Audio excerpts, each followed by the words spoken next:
Welcome to the second day of this conference. 70 years after Bandung, challenges and struggles on the road to self-determination and South-South solidarity. We will have three panels today. The first panel, we have three distinguished speakers. Can I ask them to come to the podium, to the stage? I will start by just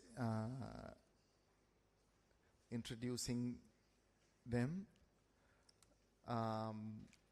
We have Dr. 𝒂𝒓𝒔, who is Chief Research Officer on Climate and Development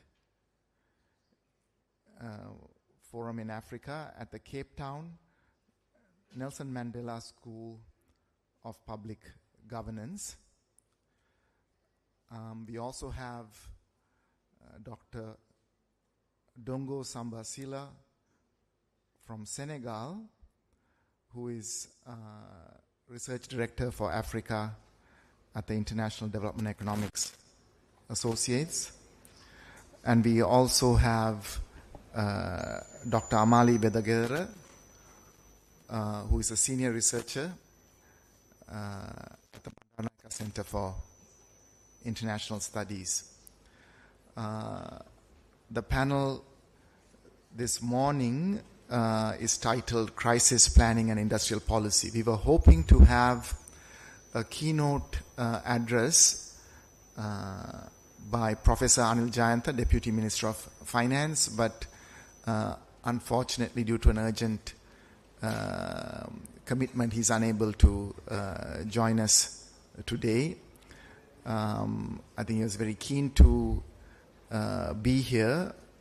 In fact, he met with some of the visiting economists on Saturday and Sunday, but unfortunately, we won't get a chance to hear his perspective.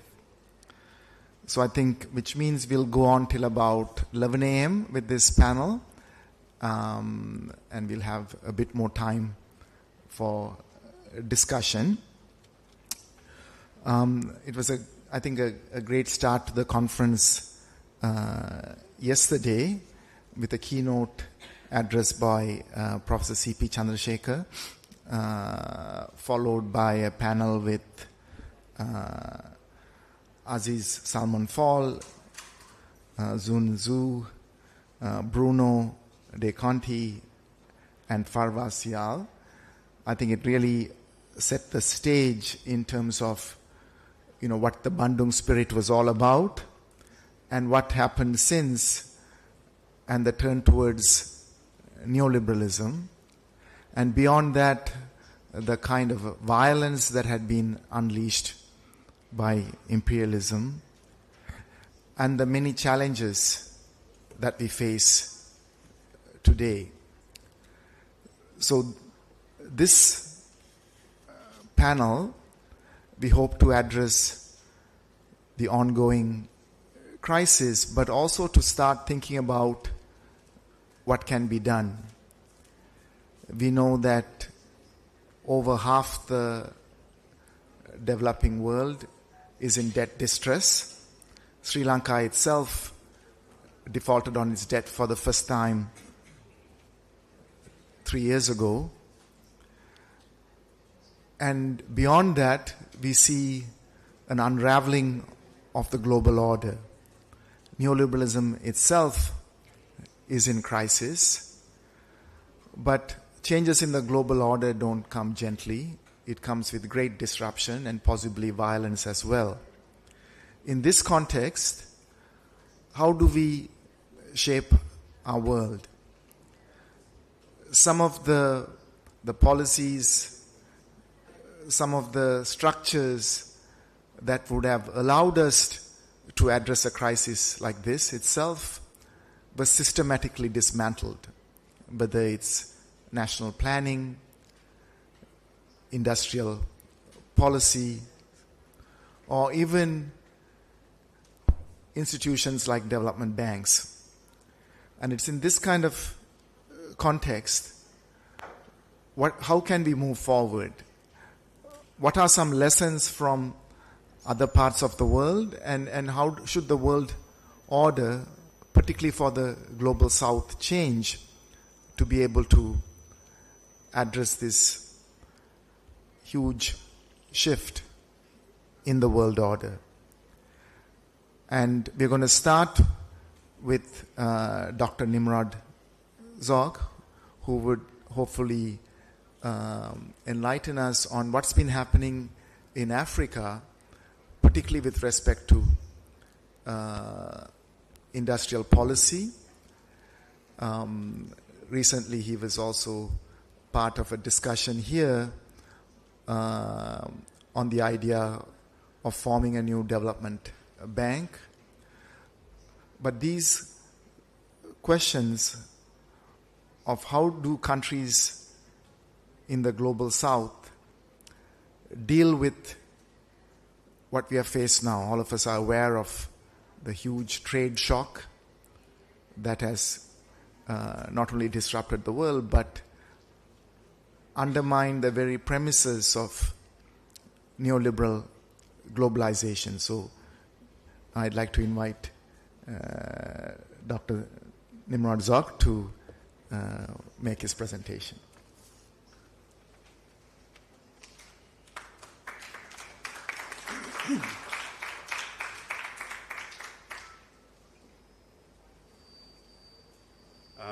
Thank you very much. As the presentation is being loaded, I'd just like to say a very big thank you to the organizers of this conference. It really is a great pleasure and privilege to be able to present to you and share some thoughts and insights from the or about the African continent. Let me, again, I think as we wait for the, the technology to catch up with us, it might be worth talking a little bit about the Nelson Mandela School. Let me do a brief introduction. So, the Nelson Mandela School of Public Governance is based at the University of Cape Town in South Africa. However, it has an Africa-wide focus. So we focus on research and teaching, and our students come from a range of African countries. The school is also very active in the applied policy space, so we provide quite a lot of support to the Secretariat of the African Continental Free Trade Area, and the school convenes an advisory council which supports some of the thinking about how to progress with regional trade and integration, with a very strong focus on what we would call production-led trade and investment-led trade. So, in other words, it's not a typical approach to trade and free trade areas where the emphasis is on that the barriers to trade are fundamentally about just lowering tariffs, but rather the emphasis is on saying that in order to trade, you need to produce, you need to invest and produce, and for African countries to trade more with each other, they need to produce more of the things that they demand and which they currently import from the rest of the world. Sorry, we seem to have lost the presentation again.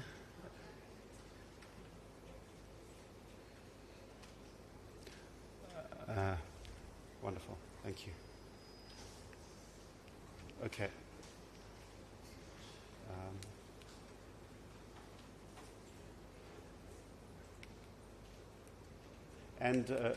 Is it possible to put it into presentation mode and to go to the first slide?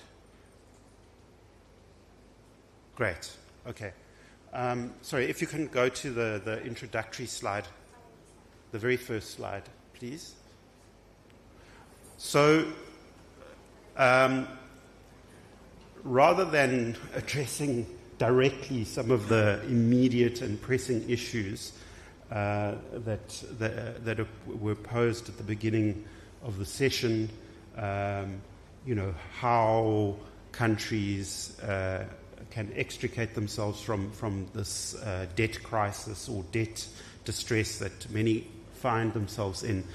I would like to take a step backwards in this presentation and just reflect on some issues around how we think about economic development, and in particular African economic development, and then the specifics of the current moment I am very happy to pick up on in the discussion. So somewhat provocatively, I've titled this presentation, How Perhaps Not to Think About African Economic Development. And I think the reason for that will become evident. It will become evident as soon as I figure out how to move to the... There we are. Great. Okay, so yesterday's session, I think, left me and perhaps many people feeling a bit unsettled and with kind of contradictory thoughts about, what this conjuncture where we're seeing a shift in the world from unipolarity to multipolarity. Is it an optimistic moment? Is it a pessimistic moment? And I'd like to offer some observations on how to think about that, where we are. So the first point to make is that as much as I think that it is, in the medium to long term, it is a welcome development that we are shifting from a hegemonic, a unipolar world to a multipolar world, I think it's also important to accept or to acknowledge that this shift offers no guarantees that automatically there will be developmental South-South cooperation and solidarity. I think this point was made by a couple of speakers. And I think that raises the question then of what kind of actions are necessary to contribute to building a form of South-South cooperation that is developmental and embodies solidarity. So it speaks to the relationship amongst countries of the global South. A second area of tension is that it raised for me the question of what is the right balance in, particularly for countries that are trying to mobilize development strategies. How do they deal with this tension between these very powerful external forces on the one hand and their own internal agency? And I think there is a risk of shifting into a mindset that says because we are in a world where there are these undeniable and very powerful external forces that countries underestimate their. If I could go back to the previous slide, please, and the full screen mode.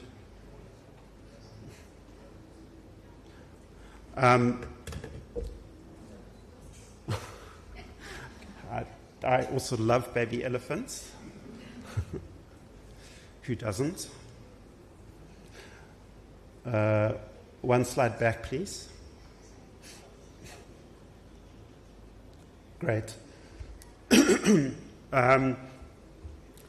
So I guess I would caution against an excessive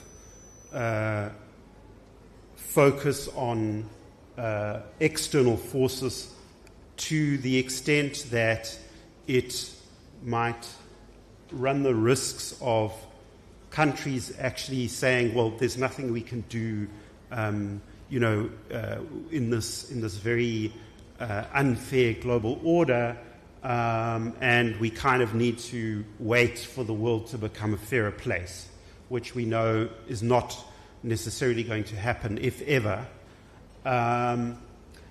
It also raises the question of, as countries strategize about their economic development, the extent to which there is a reliance on received wisdom that may be both conceptually and empirically weak, but is presented as common sense, as common sense ideas, and that sometimes these ideas can come both from what we might consider the right, but also parts of the left.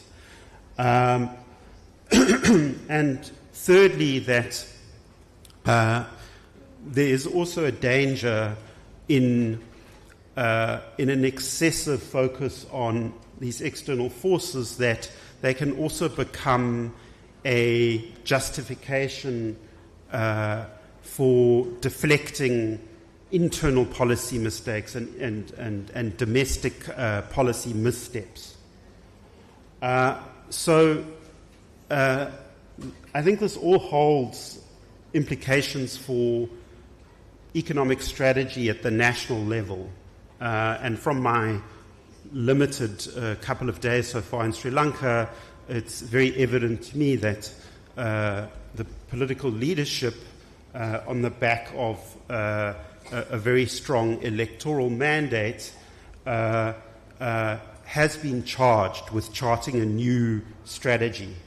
And the question one would raise then is, so what does one, kind of intellectuals, activists, what message does one convey? Is it that, how does it might assist to unduly focus on, only on the external, because that doesn't help in necessarily in saying, how can a country strategize, how can it mobilize resources for meaningful development.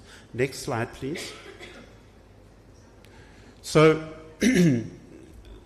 the points that I want to run through are actually based on a joint program that we run as the school with SOAS University of London, called Structural Change and Economic Development in Africa. And so in a sense, perhaps I'm using this audience as a guinea pig to convey some of those core ideas to a broader audience.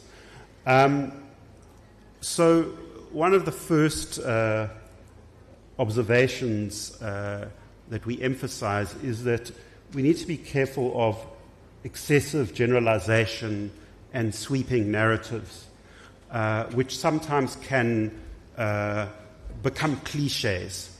And we know that there are many such cliches around the African continent and how it is conveyed. The second, and I think I've touched on this point, is that we need to be careful of, on the one hand, of excessive and uncritical pessimism, or what one might call impossibilism. And this is manifested, for instance, in the notorious cover of the Economist magazine some years back, where they said Africa is the hopeless continent. But at the same time, it's also dangerous to engage in another kind of generalizing narrative, which was prevalent particularly during the commodity boom of the 2010s, which is this kind of Africa rising narrative.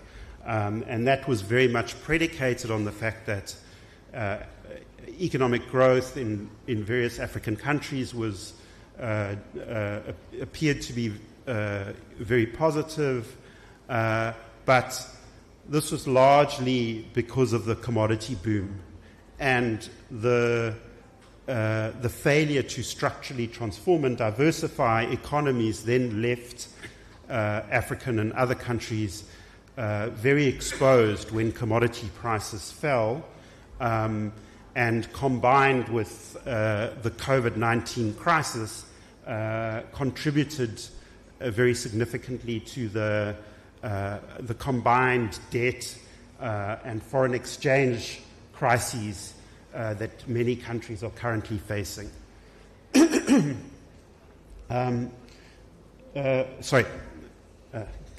Keep on that slide, please. Thank you.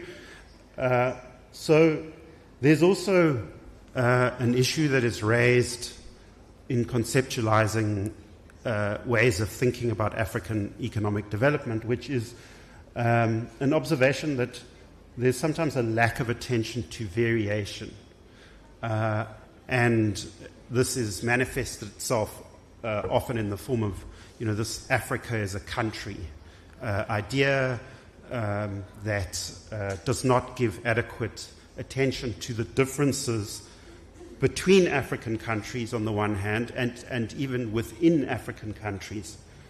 And that lack of attention to variation is something that I would come back to, because paying attention to variation can be a very useful instrument in helping to strategize about what might be possible.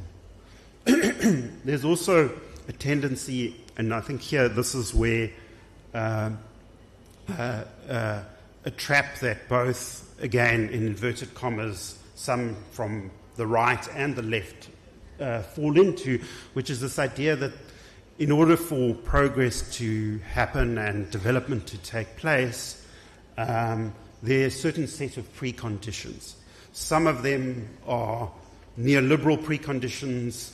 There are other preconditions which are raised. Excuse me. So one set of preconditions is that before countries can develop, they need the right set of institutions, which are typically based on an idea of good governance and institutions that prevail largely in Western Anglo-American societies. And those include things like, you must have an independent central bank that adopts inflation targeting, need a certain set of property rights guarantees, certain kinds of financial institutions. Second is that you need the right geographic location. And this plays itself out in different ways. Some people say, well, if you're landlocked, you can't develop as a country. Well, Switzerland has done okay despite being landlocked. A third variant is that there has to be the right culture. And if there isn't the right culture, then again, development may not be possible. The fourth is you need the right geopolitical context. And I think this is one of the areas that are being discussed and debated here is, to what extent must this evolving new geopolitical order fit certain parameters before development is possible and before countries are able to strategize about their own development paths. Next slide, please.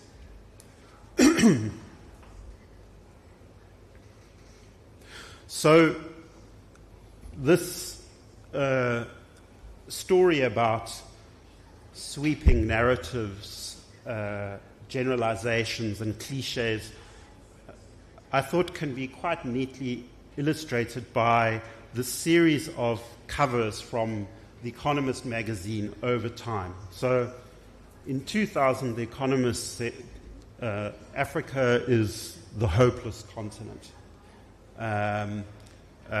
doomed to failure.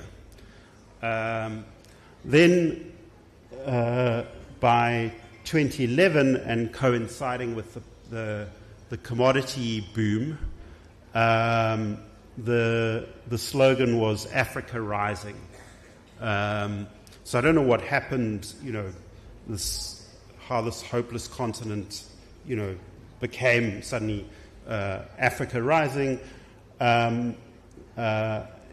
In 2013, they spoke of an aspiring Africa, and in 2019, they spoke of the new scramble for Africa, for minerals.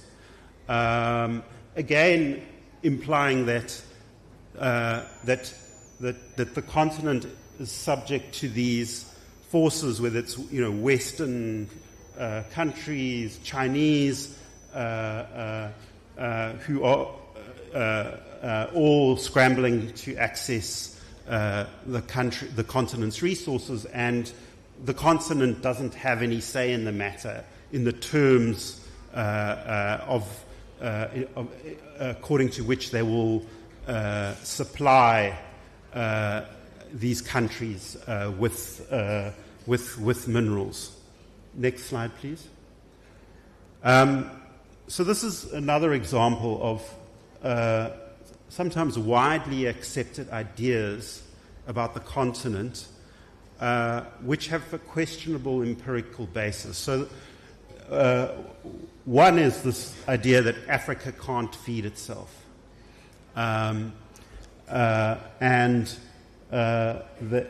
This is partly based on that at least in certain periods, the exports of agricultural products from the continent are less than imports. But when one looks more closely, in general, countries are not African countries are not food importers.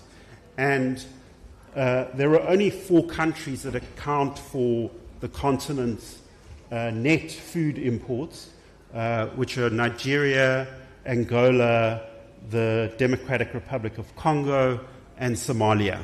Next slide, please. Next slide, please. Again, what this demonstrates, this slide on GDP per capita amongst African countries, is that there is very wide variation in performance. And some countries have managed to grow per capita income quite considerably, while others have done less well. And that then raises the question, what have countries like, say, Ethiopia and Rwanda done that have enabled them to make this kind of progress, and what lessons might there be for other African countries, in addition to lessons that might be absorbed from progress that has been made by countries elsewhere in the world. Next slide, please.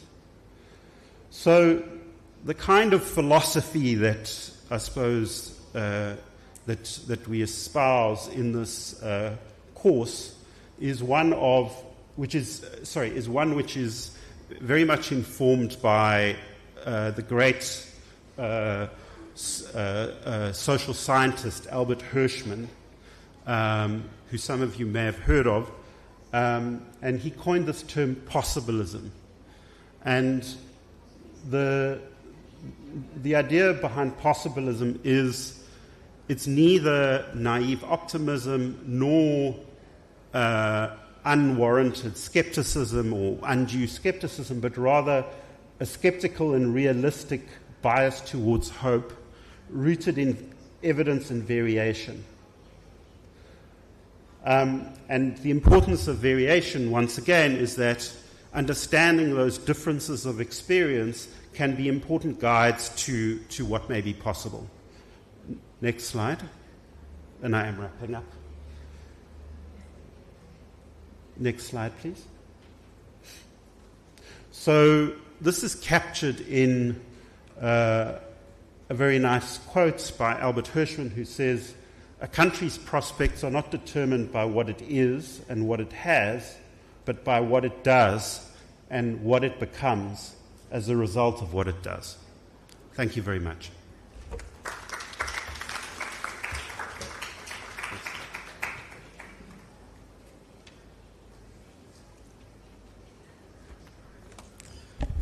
Next we'll have Dongo Sambasila from Senegal speaking to us.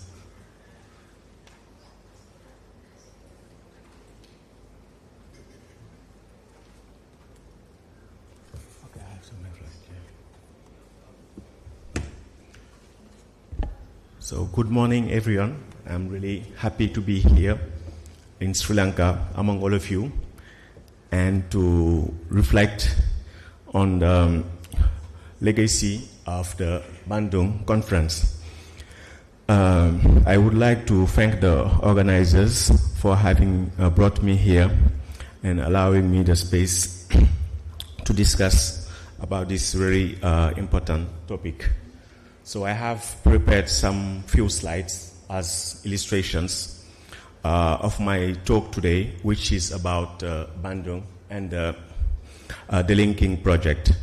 And I would like to start with one image coming from the Economist magazine, because the Economist magazine has this very ironic title saying that how the Global South forgot its own birthday, because there have been very few events trying to commemorate the 70th anniversary of the Bandung Conference. But hopefully we are here to commemorate that with, interesting people here in Sri Lanka, and to try to build South-South solidarity.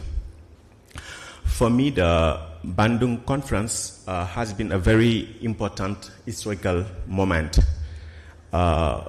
Even a world-making event, if you were to use the concept of scholar Adam Getashuk. It has been a high point of the revolt of the Third World against colonialism, imperialism, racism, and more generally about the global white supremacy. What was important about the Bandung moment for me was also the interconnection between the different struggles. Because the significance of the Bandung conference could not be assessed only by the very important principles that were put in the final declaration, but the whole process created, at this particular historical moment. For example, in sub-Saharan Africa, the decolonization happened really after the Bandung Conference, with Ghana becoming the first independent country in south of the Sahara, and after that many African countries obtained their independence. But I would like also to stress on the fact that there have been a unity of struggles, so that any victory somewhere across the global south, the third world at the time, was important in the other parts of the third world.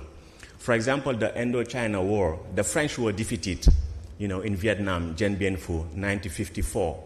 This was something really important.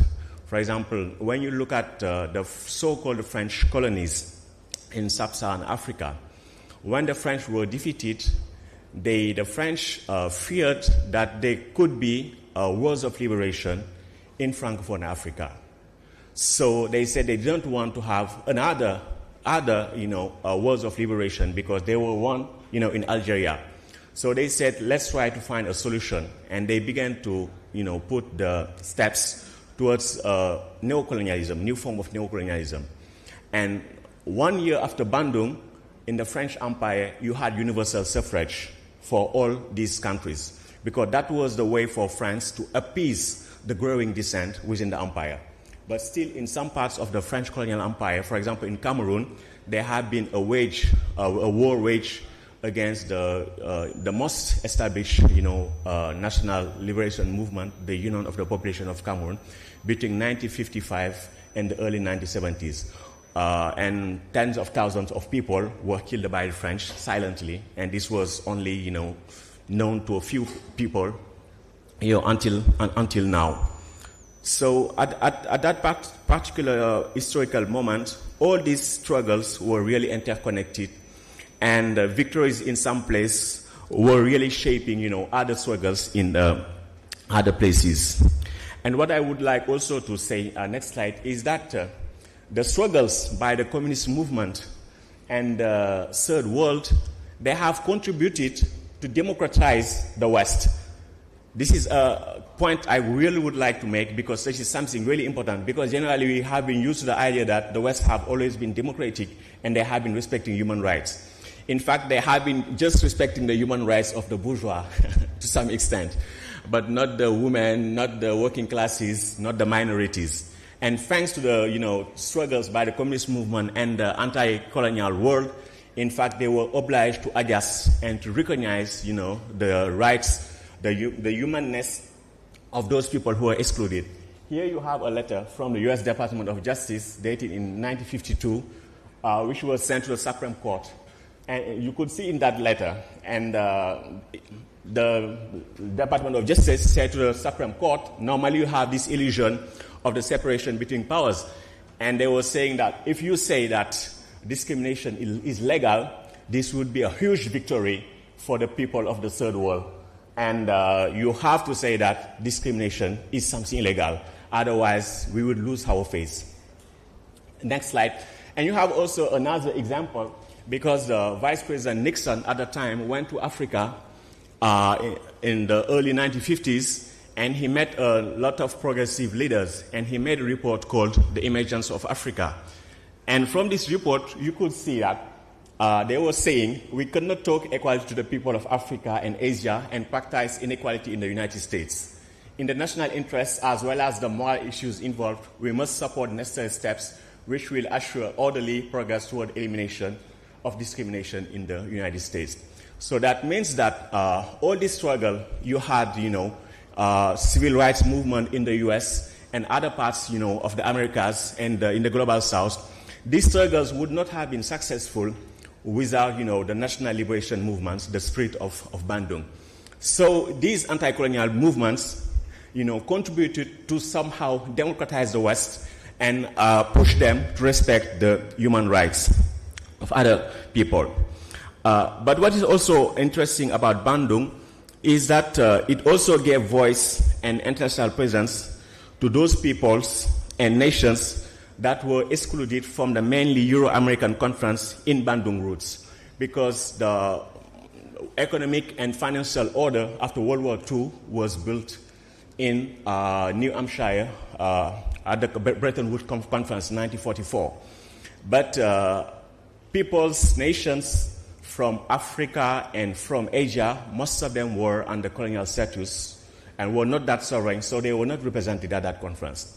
It was only more than 10 years later in Bandung that these people would have, international presence, and they would claim, their right to exist, to be independent, to be sovereign, and also their need to change the world.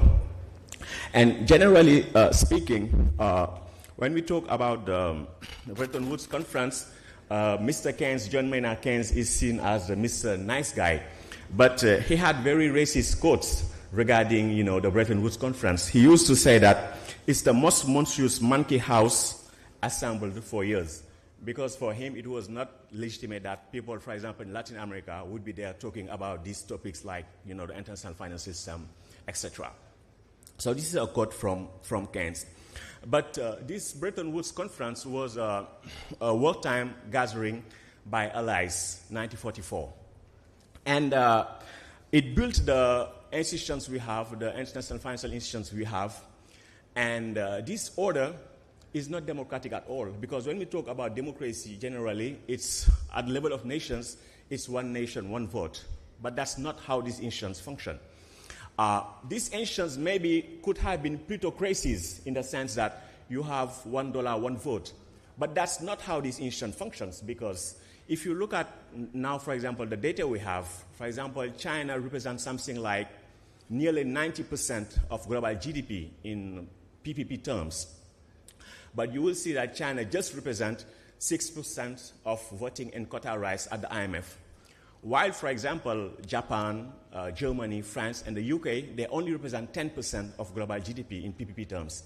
But they represent twice in terms of voting and quota shares. So that means that this system is an aristocracy. That means that the power structure is just reflecting, past victories, and also rights that was conquered in the past. But they are no longer up to date. They are no longer, fit for the present. So from the creation of the UNCTAD, United Conference on Trade and Development, to the G77 New International Economic Order, there have been repeated proposals by the Global South to create a new and fairer world order. But most of these demands were made based on the assumption that the third world could thrive economically, provided that the needed reforms are made and accepted by the West. For example, if you look at the platform of the new international economic order, they were asking for better prices for the raw materials exported by the third world, better market access to global north markets, technological transfers, and debt cancellation. And these are still the same demands made by the Global South to this global system. But at that time, the response from the North has been that we will not allow these demands to be met. And the Global South, in fact, most of the countries, let's say in Latin America and Africa, was imposed structural adjustment policies by the International Monetary Fund and the World Bank, resulting in lost decades. The thinking about delinking by theoreticians like Samir Amin arose in that context. Samir Amin published his book, Delinking, in French in 1985. Next slide, please. And it was translated and published in English in 1990. So the delinking agenda starts from the assumption that economic catch-up is impossible for the third world. And by economic catch-up, it is not meant, technological modernization or upgrading. But the hypothesis that you could have an homogenization of consumption patterns, technological patterns, and also adopting the same patterns in terms of consumption of and waste of resources, there was no catch-up possible, because that is impossible under capitalism, because capitalism is a system that is inherently polarizing, as it is also a system that is intrinsically imperialist. So when you start from this assumption that capitalism is itself polarizing, and the legitimate demand from the third world would not be accepted by the global north. So that means that there is the need to have your own strategy to address this kind of global context. And that is what this delinking agenda is about. That means to push imperialism to adjust to national and popular priorities. So delinking is not synonymous with autarky. And Samir Amin identified five aspects. Next slide. And the first aspect was the control over the reproduction of the labor force. And when we say labor force, it's the agricultural, and the peasantry. So that, this peasantry could be afforded good prices for their products, and also they would be able, to increase production so that also this would maybe lower, the cost of the reproduction of the labor force. The second aspect was the control over the allocation of the economic surplus. That means having the control over your own financial system, building national financial institutions, and also having a strategy to direct investment where it is needed to meet the needs of the people. The third aspect is the control over national markets. That means that your industrialization and your economic development should be based on enlarging domestic markets, like Prof. C.P. Chandrasekhar told about it yesterday. But at the same time, you have to arrive at the point where you do not necessarily need to have tariff protections in order to protect your market. So that means you need to stimulate your own production and your own creativity. A fourth aspect is a control over natural resources.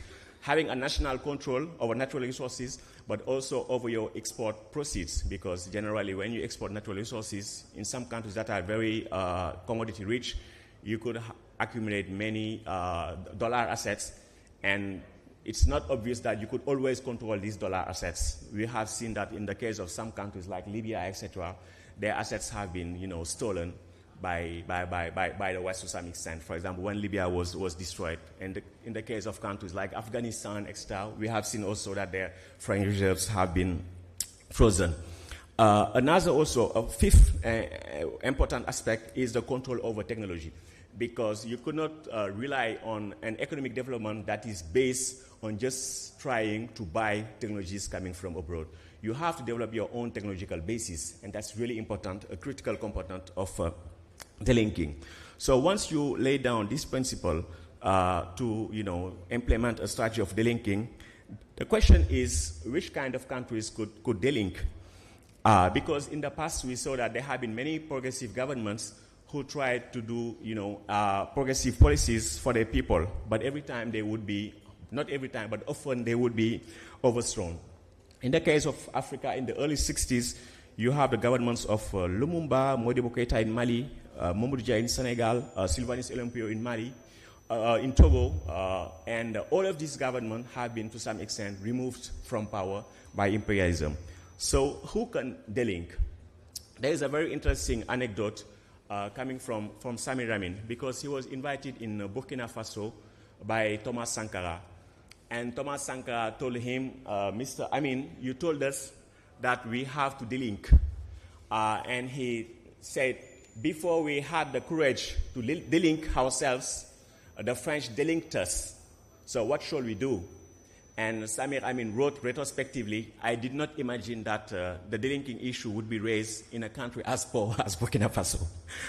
So a strategy of individual delinking could be very difficult to sustain for countries that are not, that don't have the adequate size.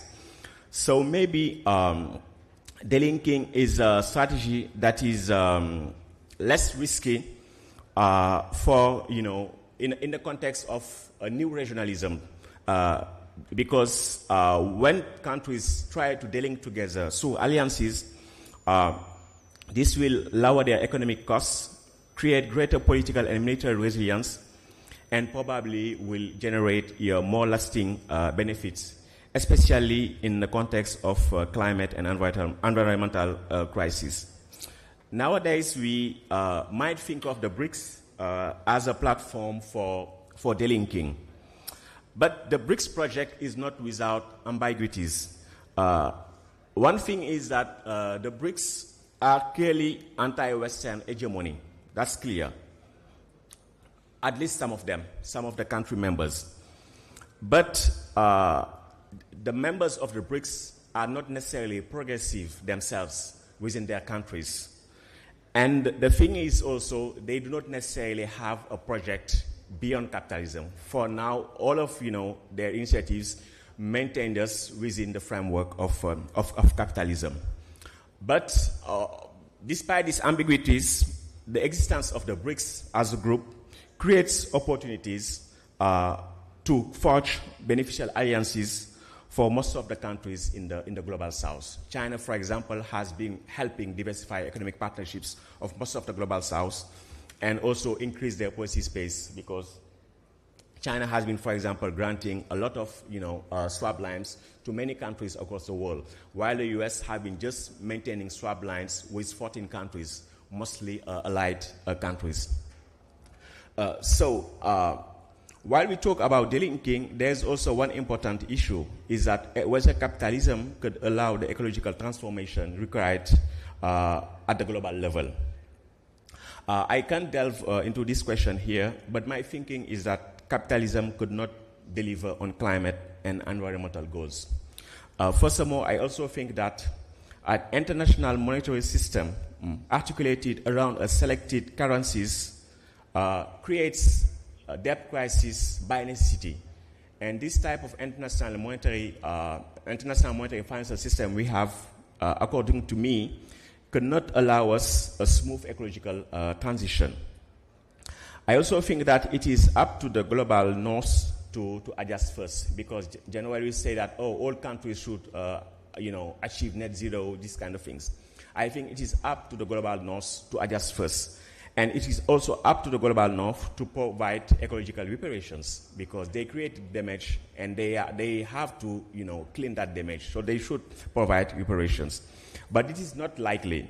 That's why I think the global south should organize and unite more to push the global north to adjust their mode of production, namely through a better control over their natural resources and land use. We have all these discussions about critical raw materials. Critical for whom? And most of these raw materials are in the global south. And I think the global south nations and people should assert greater control over their natural resources. So in conclusion, some leads in terms of areas where we need critically South-South solidarity. I think the first area where we need South-South solidarity, and that's really important, is the removal of military bases, foreign military bases, and the establishment of mutual defense pacts. Because if you had bad neighbors, you could not have your own autonomy, to pursue, progressive policies.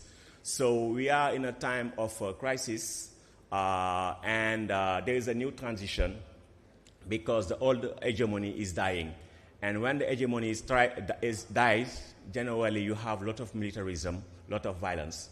So it is more than ever necessary for peoples, to build, military alliances. And this have to be secured by the people themselves, because building military alliances could not be enough, because this could be tributary to electoral contingencies. That's why this have to be secured by the people themselves.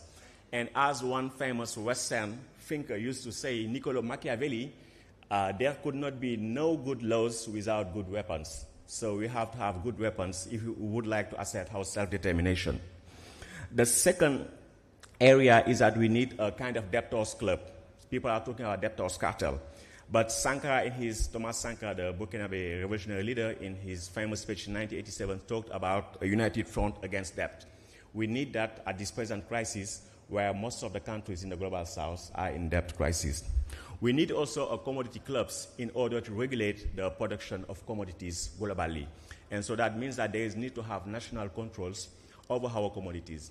In the 1965 Nkrumah water book, Africa Must Unite, and at that time he said Africa produces most of the cocoa in the world, so we have to unite the cocoa producing countries. And since then, he has not been followed. And these are things that are possible for a number of commodities produced in the global south. We need alternative payment systems. We need also R&D cooperation to facilitate technological modernization while lowering technological dependency. A last point, very important, is that also we need to promote multilingual platforms that will provide accurate information and analysis on the actual struggles of Global South countries away from Western-centric accounts. But the reality is that people in the Global South, countries in the Global South, do not know each other. And because generally they would just know what is happening, for example, in Asia through Western lenses, or what is happening in Africa through Western lenses. So there is a need to have platforms, multilingual platforms, where we would share together our experiences and also have a better understanding of our own context. So thanks for your attention.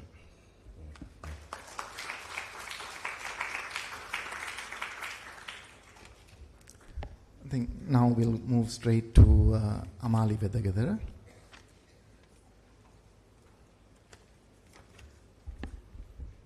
Good morning, everyone. I'm really, feel privileged to speak amidst two economists from Africa.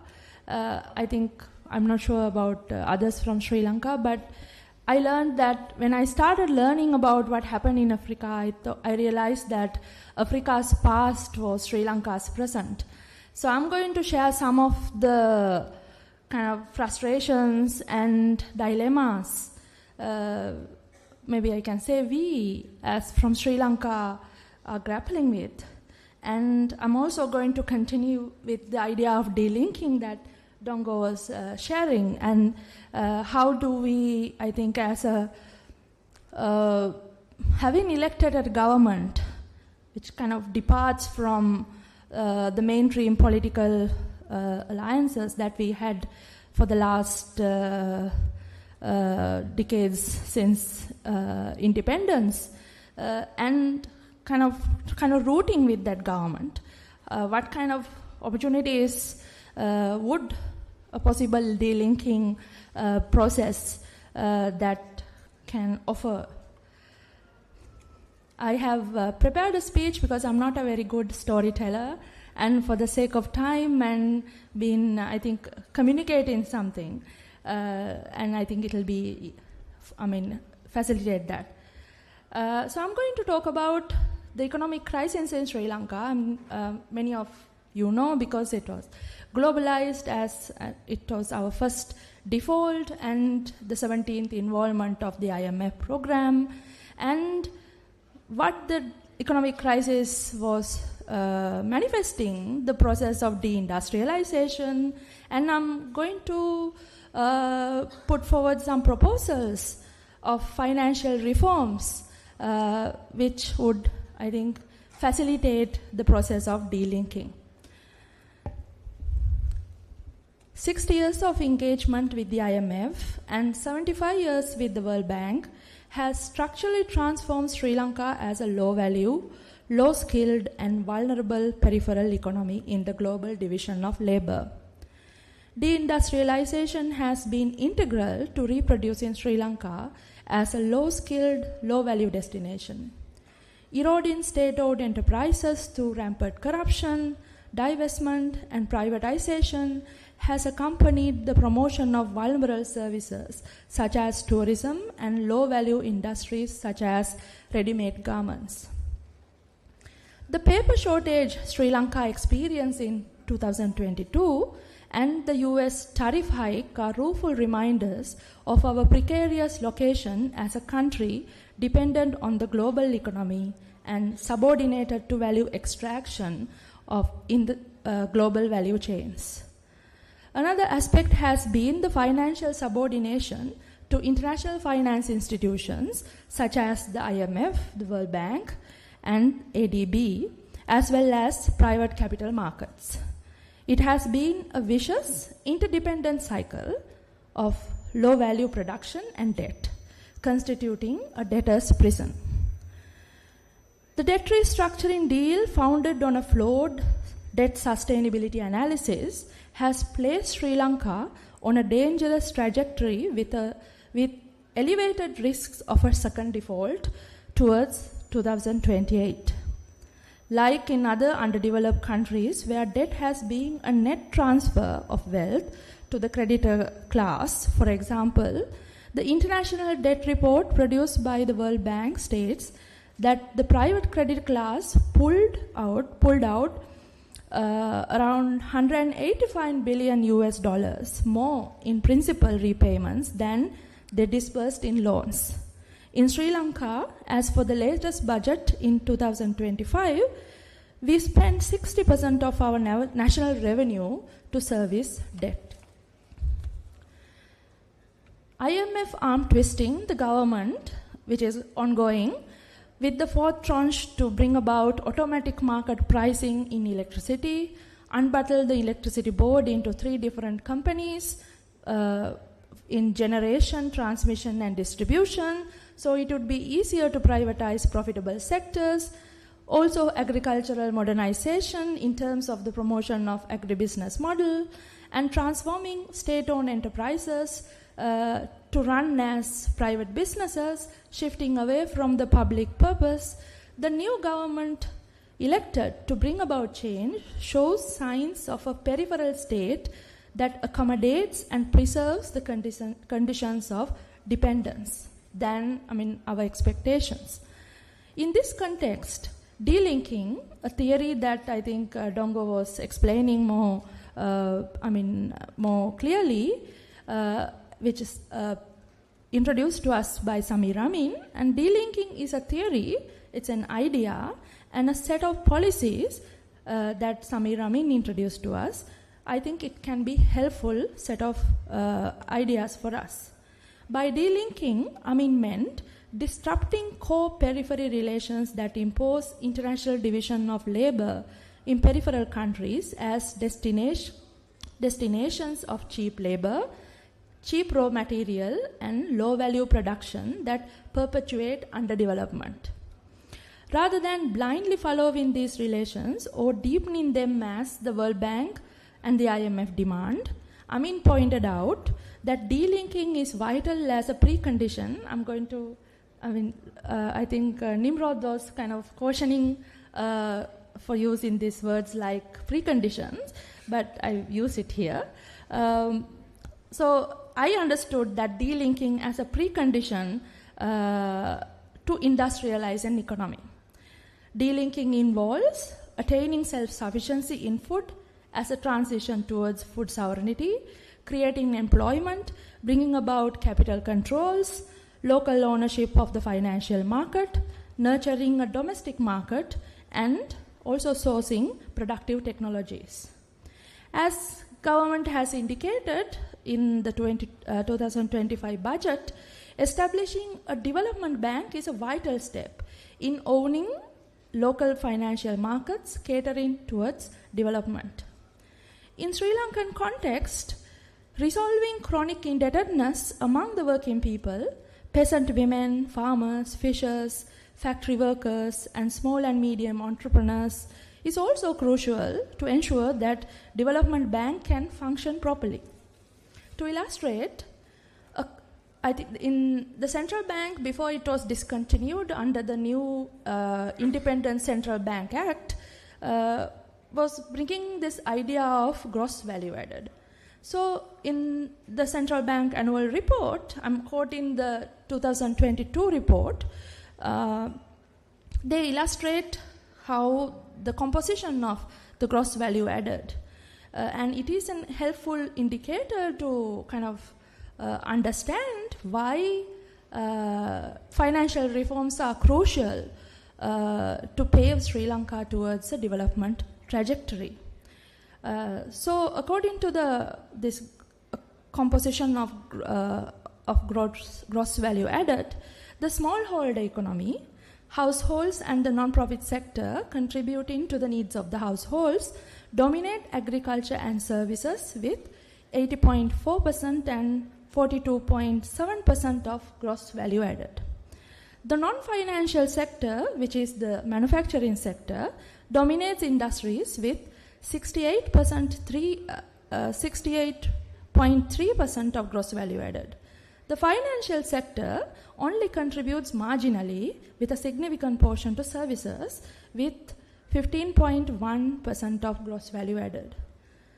But if you look at the overall Sri Lankan economy, you will see how the composition of top businesses have transformed over last 40 years. We see among the top 40, like the rank, you see the finance, insurance, and real estate companies, basically the FIRE sector, dominating over the other productive sectors of the economy in industries and agriculture. So you see that the smallholder economy and the manufacturing sector are suppressed by the financial sector. Agriculture, artisan industries, and other small and medium industries, which constitute the productive economy in terms of food production, manufacturing essential goods, job creation, have been decimated due to extractive lending carried out by finance companies. The bloated financial sector thrives at the cost of productive sectors.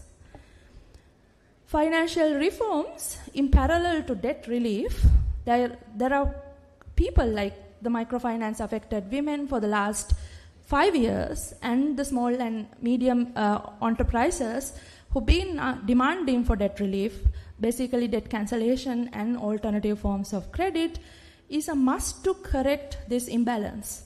Ensure that extractive lending and speculative activities do not undermine developmental initiatives oriented towards delinking.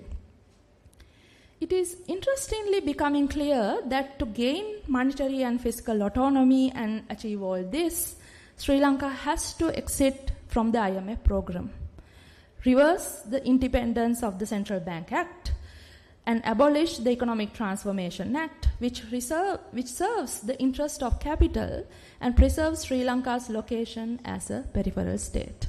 Thank you.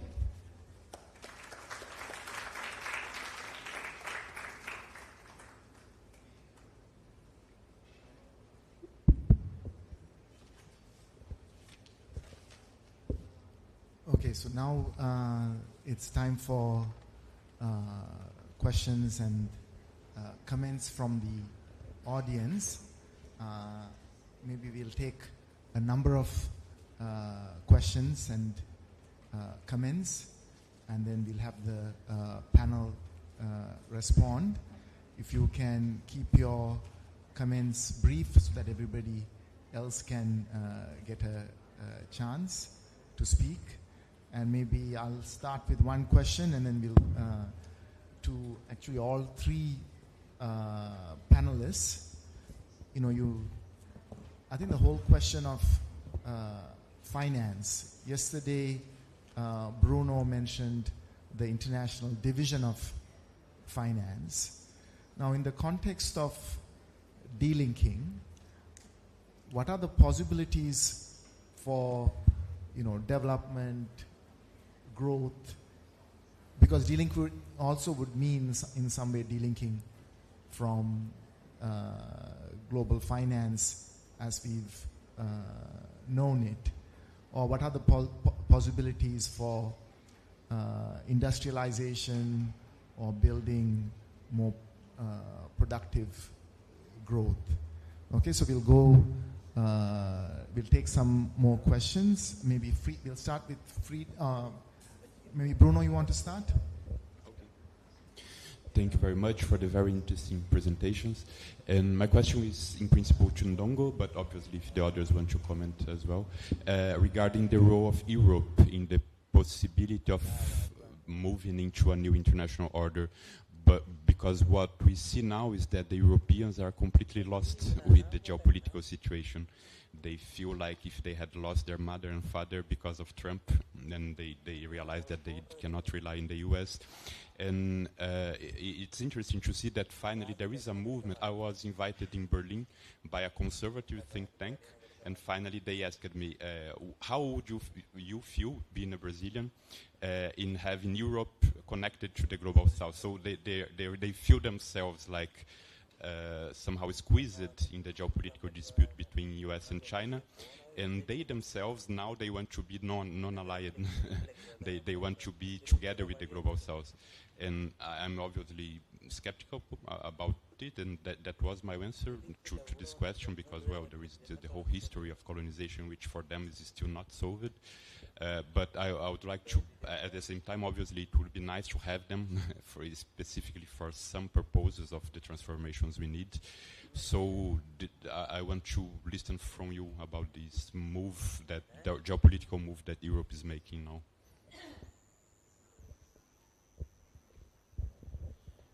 Okay, good morning to everyone, and thank you to all the presenters. My name is Freedom from Zimbabwe. To Ndongo, and possibly Nimrod, we clearly understand when you say that BRICS presents a potential as part of your recommendations.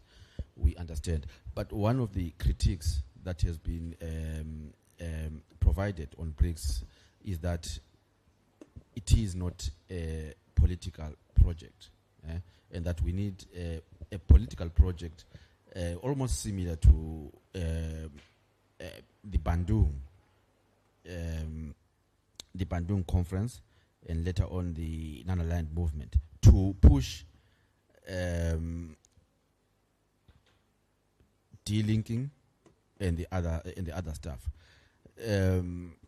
So my question is that, do you still think that BRICS, we move with BRICS, or we start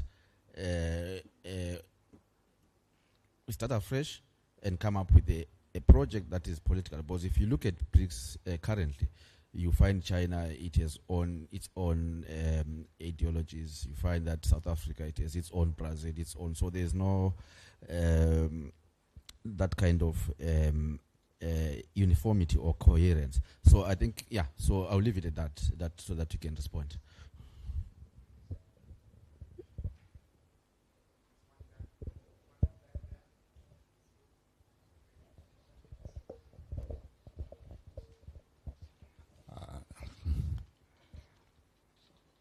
I would like to understand, in order to have a better new economic order, what is the role of nation state?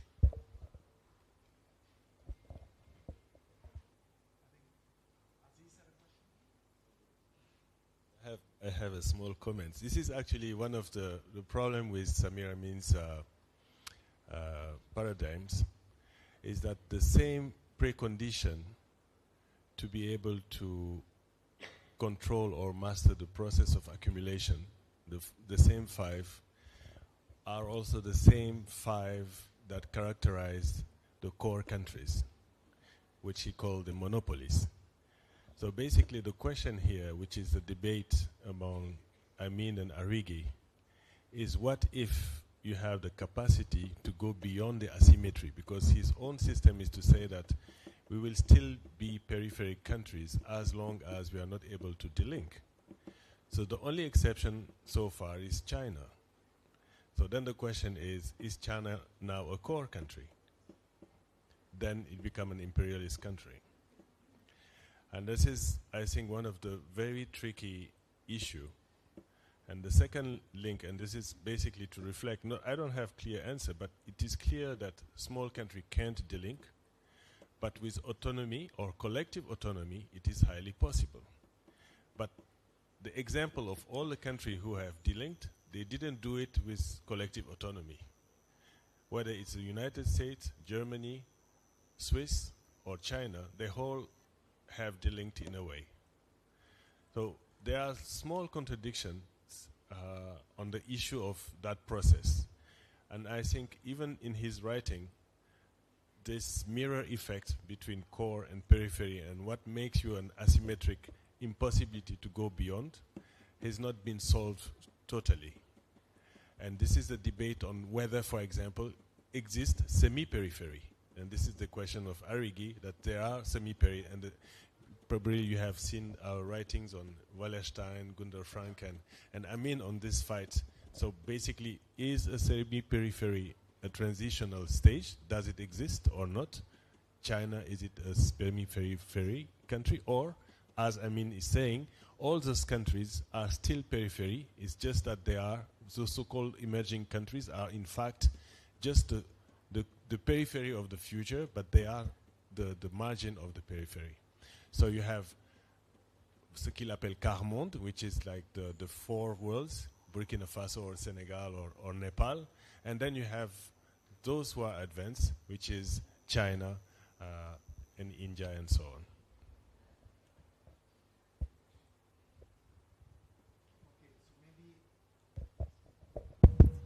We'll ask the panel to respond.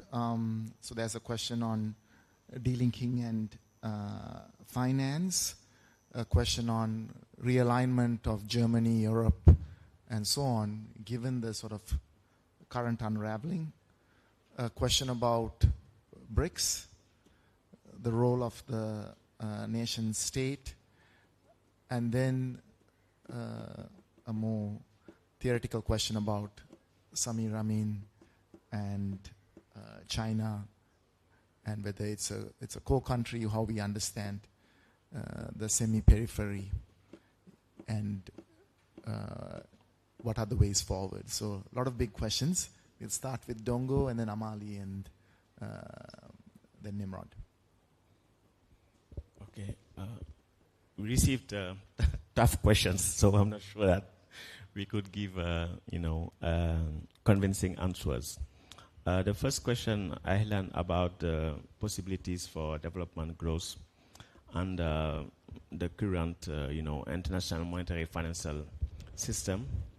I mean, it is always possible in the sense that the linking agenda is about taking, the world as it is and try to change that from within first. This international monetary finance system is hierarchical, is asymmetric, and we could have seen that in the presentation yesterday by Bruno. My own thinking is that this system creates debt crisis by necessity, because the one particular feature of that system is that some selected currencies are used as reserve assets, means of payments for the global economy. And there have been many discussions after the creation of the Bretton Woods system, and saying that this system simply could not work and will collapse. And it collapsed because at one point it was based, the dollar was attached to gold, and it could have collapsed earlier, but it did not, because the U.S. managed to say to some countries like Germany, you will not cash in, your dollar surpluses into gold, for example, and this, extended the life expectancy of this gold exchange standard. But even if we no longer had this, anchoring to gold, we have similar problems to some extent. So I think we should get rid of this system. And I think you could not get rid of this system by being within the Bretton Woods institutions. And I think partly the BRICS project is a way of creating, alternative payment system, alternative financial structures that would help us delink and make obsolete this international financial system based on Bretton Woods system, Bretton Woods institutions. So this could be possible. But at the same time, there are limitations to what could be achieved economically in terms of economic development within a capitalist framework. So countries that are, having good policies, industrial policies, etc., could achieve some progress.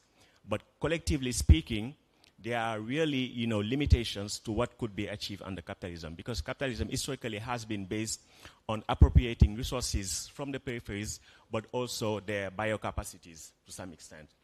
And generalizing, the modes of consumption and waste of resources from the core could not be possible. So that's why you need a post-capitalist, anti-capitalist model. That was I would say. About Europe, Europe is in disarray because Trump, to some extent, betrayed them. But we don't know what could happen, because Trump is a very volatile, has a very volatile character to some extent. And maybe after Trump, you'll have, a new democratic administration. We can know. But for me, what seems clear is that the 21st century world will be an Afro-Asian world. And I base that on demographic trends. If you look at, the demographic projections of the UN, the Median scenario, by the end of this century, around 90% of the world population will be located between Asia and Africa. So it will create, a new balance of forces.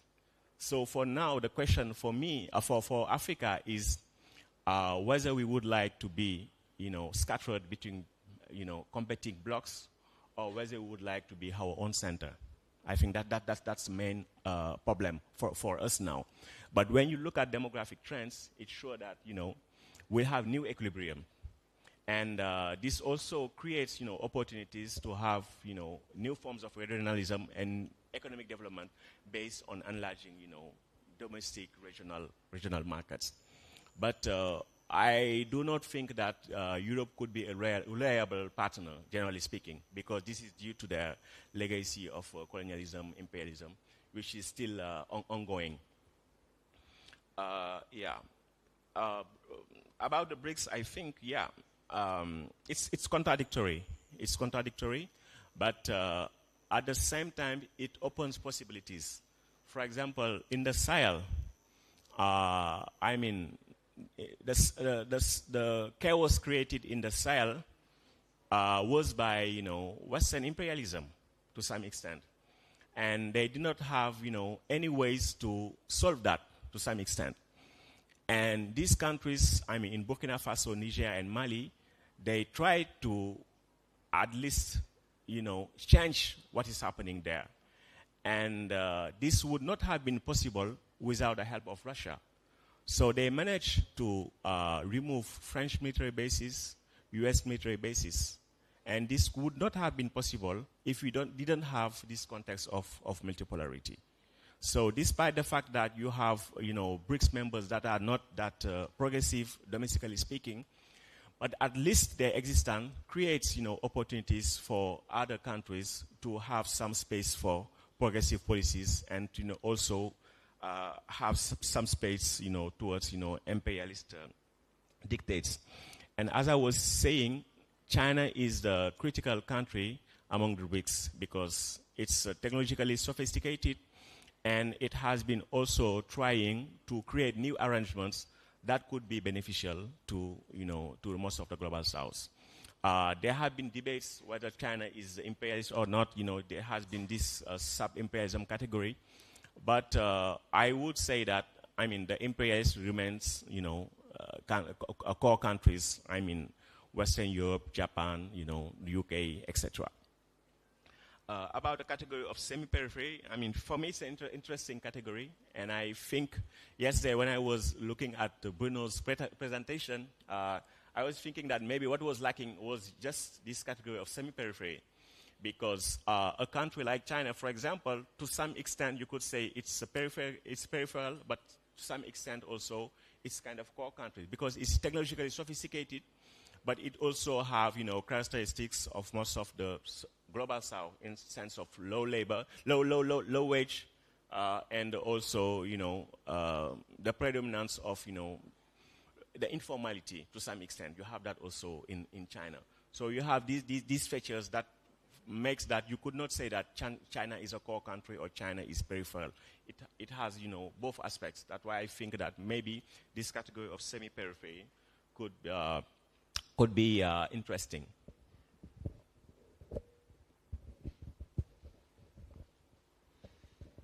I would like to address the question of the nation state. Last week we had an event here as a pre-event to the 70 years of Bandung conference. And there I think we kind of, I was thinking how frustrating and disappointing it is to grapple with the nation state when we try to, mobilize forces towards a new world order. And I think nation state, as in general, has been disappointing for people, especially if, of people of minoritized communities. I mean, Sri Lanka is a very good example. But I think when you think about nation state as an entity, we can also see that it is not a constant entity, it is in formation.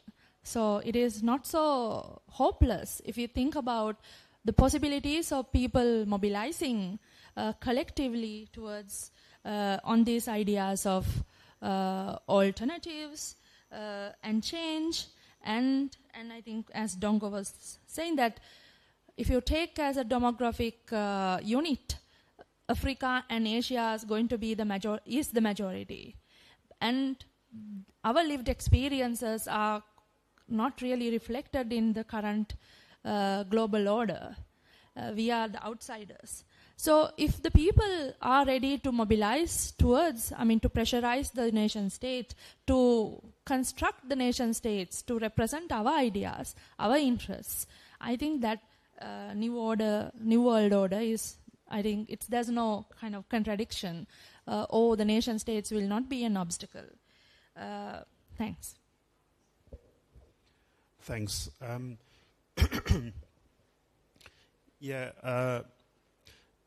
mean, maybe let me come in first on the question of delinking, which I have to admit I'm being schooled in. I suppose one set of questions I would have is how this notion of delinking, I suppose, relates to the framework that I suppose I'm more familiar with and associated with, which is perhaps more of a structuralist kind of approach. So, I mean, some thoughts and questions that occurred to me in this discussion. The one is the great development economist Alice Amsden, who wrote the definitive account of South Korea's development,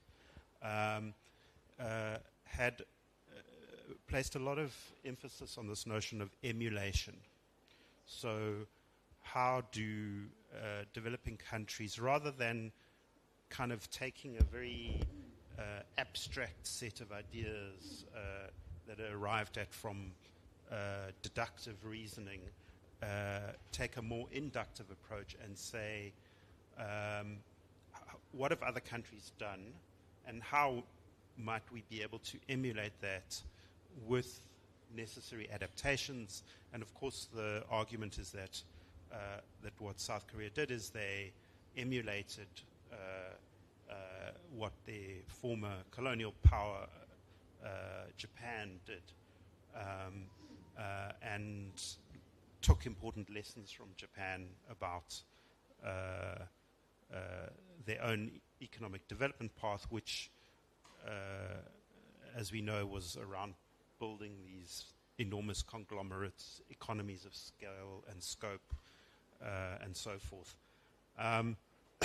So the question I would have is, if one takes the framework of emulation, which countries might one be able to draw lessons from if one wanted to go down the route of delinking? And it's like Aziz read my mind, because I was immediately thinking, how do you locate China in this framework? Are they delinked? Clearly they're not. Then some comments which have come up about technology development and acquisition of technology. Again, the argument that Amsden made was that, at least in the initial stages, the way developing countries acquire technology is they import it, they adapt it, sometimes improve on it, followed by a stage which China is very clearly in, of their own research and development and developing their own technologies. And in some cases China is well ahead of the US and the EU in terms of certain technologies. in order to do that, in order to acquire, adopt, adapt technology, countries need to be able to manage the balance of payments constraint, because it essentially involves importing capital equipment and other embodied technology in the form of capital equipment. That means that they've got to pay attention to exports in order to be able to pay for the import of that technology. It's quite a different approach to trade than the kind of standard free trade, neoliberal approach to trade, which is,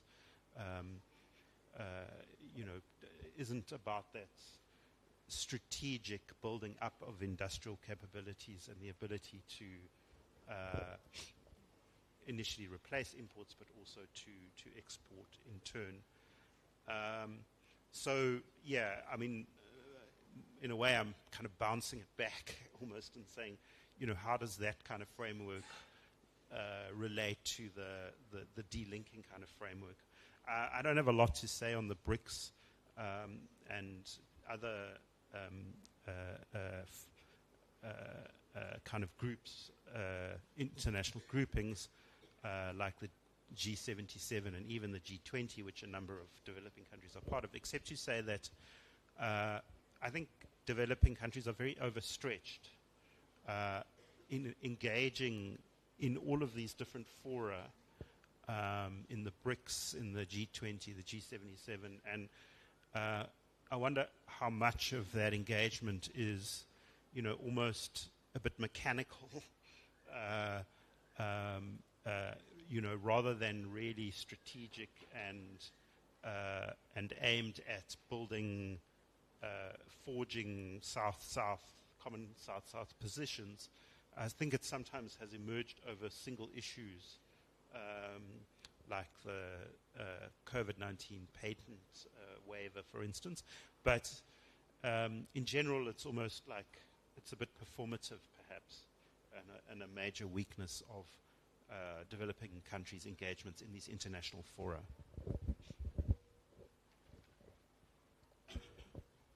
Okay, we have to wrap up soon, but any final questions? So 2 hands over here. Maybe we'll just limit it to those 2, and then I want to give the panelists a last chance to respond.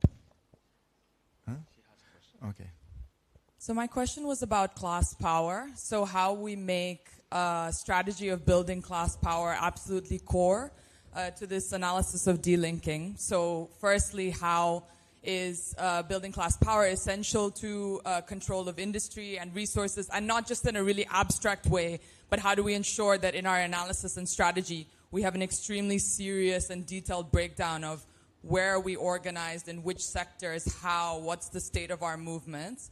Then secondly, how do we deal with what the tensions are actually between building class power sometimes and a kind of interstate project, and how do we ensure that we stay mobilized?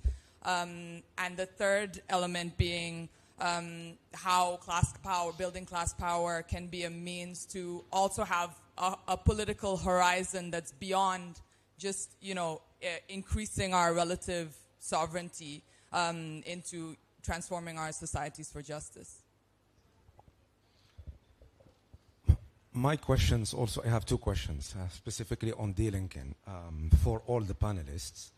The first one is about delinking and alternative regionalism, the idea that you proposed, Ndongo. Because we know that delinking is about creating an inward-looking economy, or what Samir Amin called development auto-centré, an auto-centered development, creating more value inside the economy, moving the value chain, industrializing. And this has proved very difficult in the most countries, maybe except for China. So what kind of regional blocks that you can imagine that these things can happen in Asia, in Africa, in Latin America? And the other question is what the chair has asked around finance. How do we mobilize finance for that kind of projects of industrialization and delinking? Okay, so I think Amali has a question, but also if you have any final, after your question, if you have any final thoughts, and then we're going to do, and then maybe Nimrod, if you have any final comments, then we'll come to Dongo. I think my question can kind of take a cue from Hamza, because I think we are not talking about this loud I in BRICS India, because since we are in Sri Lanka, and I think we spoke about possible debtors club, say like solidarity alliances. How do we kind of understand India? Because India, of course, is a kind of a global south country, maybe figuring in the semi-periphery, but with alliances with the United States and in all the Quad and all. And I think with recent post-default interventions, Indian interventions in Sri Lanka, and maybe in South Asia in general, I would love if we can bring in India also into this conversation. I don't have any last remarks. Thanks. I think, let me talk to the issue of alternate regionalism. In the African context, a lot of hope is being placed on the African Continental Free Trade Area. I would say that the jury is still out on the effectiveness and the prospects of the AFCFTA. What is encouraging for me is that there is an approach that says that, this is not about dropping barriers to trade and then automatically expecting that African countries are going to trade more with each other, because the underlying weakness is the productive structure. To make a very crude example, Zambia produces copper, DRC produces copper. DRC and Zambia are not going to trade copper with each other. I think that building that industrial base for a larger regional market is one element. But I would also caution against an approach that says, well, in the process we will ignore the broader international market, because there really are value-added opportunities that African countries have, and they should not, discard them. So I think it's kind of a pragmatic approach. What does domestic demand look like? What are the sources of export demand within the region, outside the region, without being too dogmatic about, how that ought to configure itself. The finance part is incredibly important, mobilizing finance, regional and domestic sources of finance. One of my own areas of interest is on the role of African development banks. And I think there is a bit of an underestimation of the scope to mobilize resources on the continent through various mechanisms. One is cracking down on illicit flows. Another is capturing resource rents and diverting them into development banks to invest in more diversified economies. The fiscal instruments that can come to play. I think slowly and cautiously there might be instruments that central banks can mobilize, which I think will partly depend on the way in which central banks, what central banks are doing in other regions. So Yeah, so I think that I would those two are correctly very close, very appropriately linked together: the alternative regionalism and mobilization of finance. Maybe I'll just add a small comment and give Dongo the last word. But I think Amali's question about India, and I think what we need to recognize is also the asymmetry of power within the global south, right? And I think Amali is also maybe thinking about the same question of Adani's inroads into Sri Lanka, for example, and the kind of role of almost like a monopoly capital in the region. So how do we think of these asymmetries of both political and economic power? And when we're thinking of delinking, do we have to also think of a coalition of smaller states? I think Dongo talked about the coalition of debtor states, but we need to think of configurations that are not just regional or geographical. But anyway, Dongo. Thanks, Ahilan. Before answering the questions by Hamza, I would like to come back on the issue of emulation. I think it's important, especially in discussion of the developmental state. But I think the macro conditions at the global level are really important if you are to understand development possibilities. In the case of, South Korea, I mean, these countries studied by Ali Sampson, Ha-Joon Chang, etc., they had good policies, but they had also very favorable external conditions. For example, if you look at South Korea, they had a merchandise deficit for at least 3 decades, 1955 to the early 1980s. But they had a surplus in services. Why? Because they were receiving U.S. money for U.S. military bases. So these countries developed under conditions where they have limited balance of payment constraints to most of the global south. So, I mean, they did good things, but they also benefited from conditions that, imperialism did not allow, to most of the global south. And if you take also the case of China, China also industrialized in a context where you had trade liberalization. So if China started, to open and to go to world markets in a context where you had Donald Trumps everywhere, I mean, the Chinese development experience would have been very different. So the external conditions are really very important when we would like to see what kind of, emulation or not is possible. And I'm thinking also of a very interesting, reflection by Deng Xiaoping, because he used to say to the West, well, you say that we should all be democratic, etc. Fine. He said, we in China at that time, we are 1.2 billion people. And in any society, you have at least 1%, rebellious people, dissident. He said 1% here is 12 million. So what is the prospect of having, Tiananmen demonstrations, every day in China? How will you manage that? We are not Norway.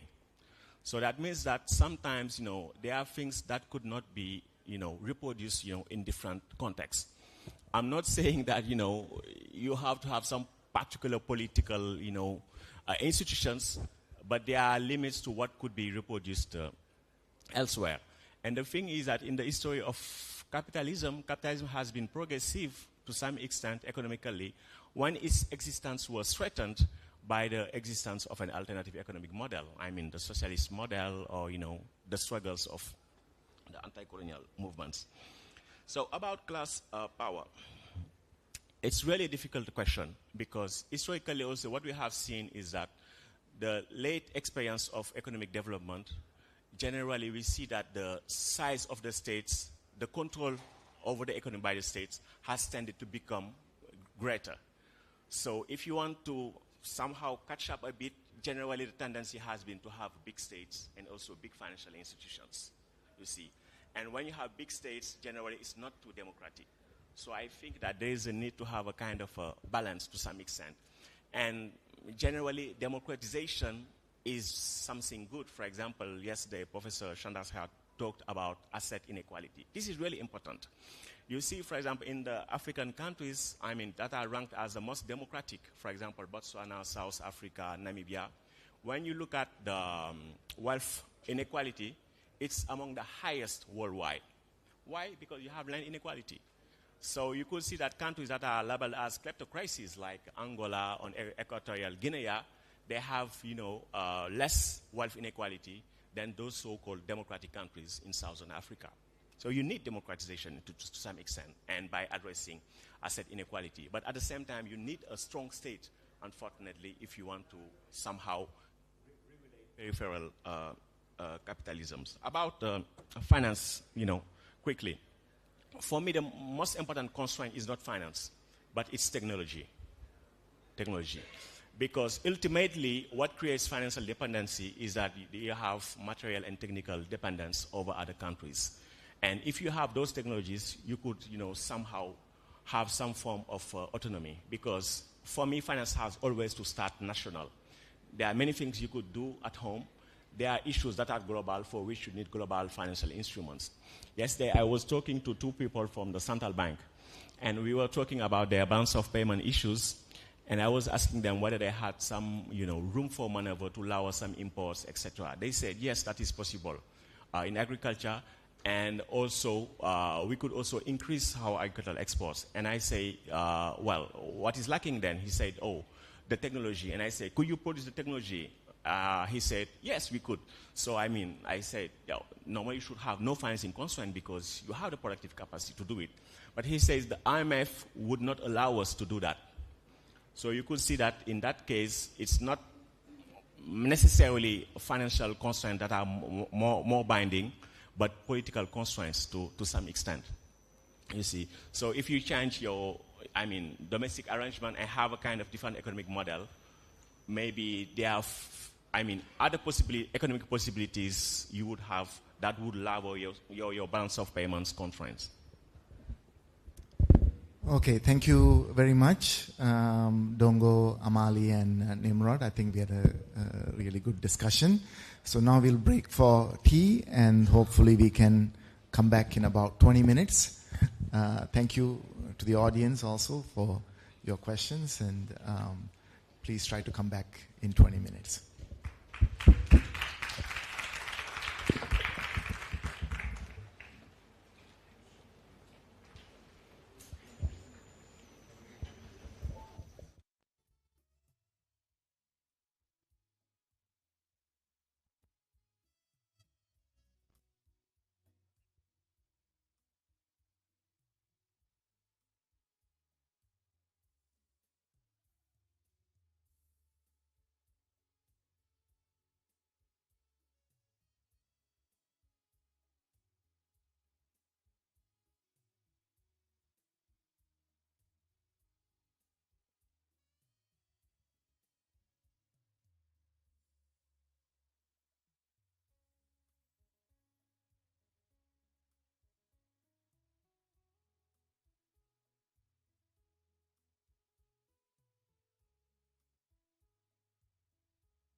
all of y'all.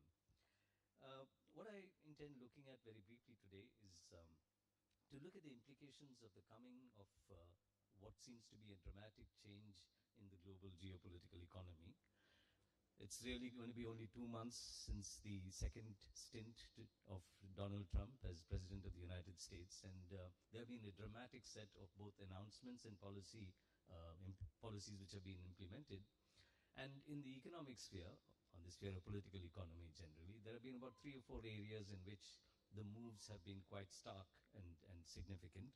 The first, of course, is that Trump started by beginning to implement what he said was going to be the imposition of significant tariffs on imports into the United States in order to be able to bring factories back or production back to the US from the rest of the world where it had been offshored over a period of time. He threatened to put these tariffs on some of his closest allies, on Mexico, on Canada, on Europe, and of course he was going to put tariffs on China. And to top it all, he said that he's going to have a set of reciprocal tariffs, that is, he would impose, besides these additional tariffs, equivalent tariffs to any taxes which are levied on American imports into other countries, an equivalent reciprocal tax. Of course, at the moment, we know that the tariffs on Canada and Mexico are on hold till April. The 10% additional tax on top of what was imposed on China is in place across a range of commodities. There is talk that there's going to be implementation of the reciprocal tax in April, and basically the whole idea is that it's a combination of trying to assure the white working class, which voted for Trump to bring him back to power from what seemed to be almost criminal wilderness, given the cases which had been launched against him. So it is to appease the white working class in part, but it also is being weaponized as an instrument to achieve both economic and strategic goals, in particular in favor of American capital. The second tendency which we are observing is an extremely aggressive effort to demand trade and investment concessions on the part of competing countries, or countries in which which are the trade and economic partners of the United States, including the countries in Europe. And this has gone to the extent of actually Trump demanding that he get access to territory or to facilities which vary from the Panama Canal to land which is the Gaza Strip, which he wants to convert into the Riviera, to Greenland, which he wants to take over, and he said that he's going to actually send the military in. But basically taking an extremely aggressive stance in terms of saying that I want access to facilities and territory, which is going to improve the status on the position of US capitalism as a global hegemon. The third aspect which we observe is that along with this tendency to demand these kinds of or making these kinds of statements with regard to territorial ambitions, we seem to have a tendency on his part to identify areas in which there are crucial critical minerals which are important from the point of view of the new stage we are in terms of industrial transformation. That is, we basically are looking at areas which have critical minerals which go into, let's say, the new energy sectors and so on. So he wants that in Ukraine. He wants that. He wants a deal with Ukraine in which, in return for ending the war in Ukraine and giving some degree of security, which is of course going to be financed by the Europeans and not by the US anymore, he actually wants to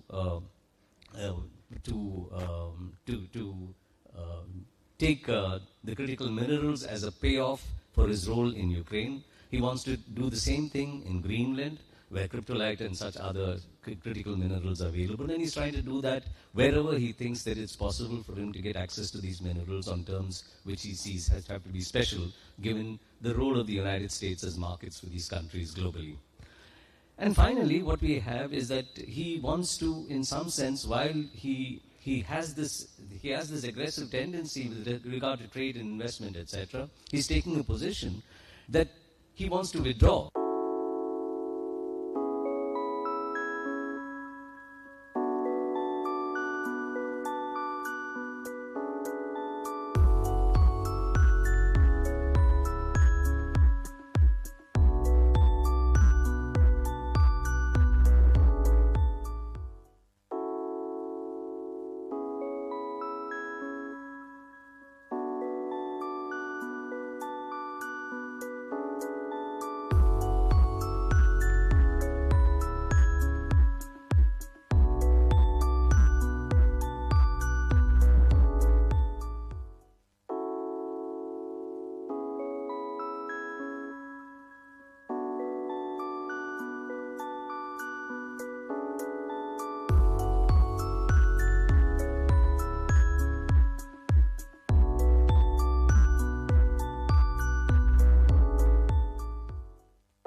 who is the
Good morning, everyone, and thank you for being very economical with your tea break.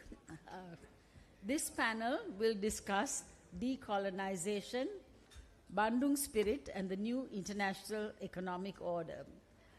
7 decades ago, in 1955, the heads of 29 African and Asian countries, as well as representatives from colonies that had not yet won their independence, met in Bandung, Indonesia, for the Afro-Asian Conference. It was one of the high points in the process of decolonization.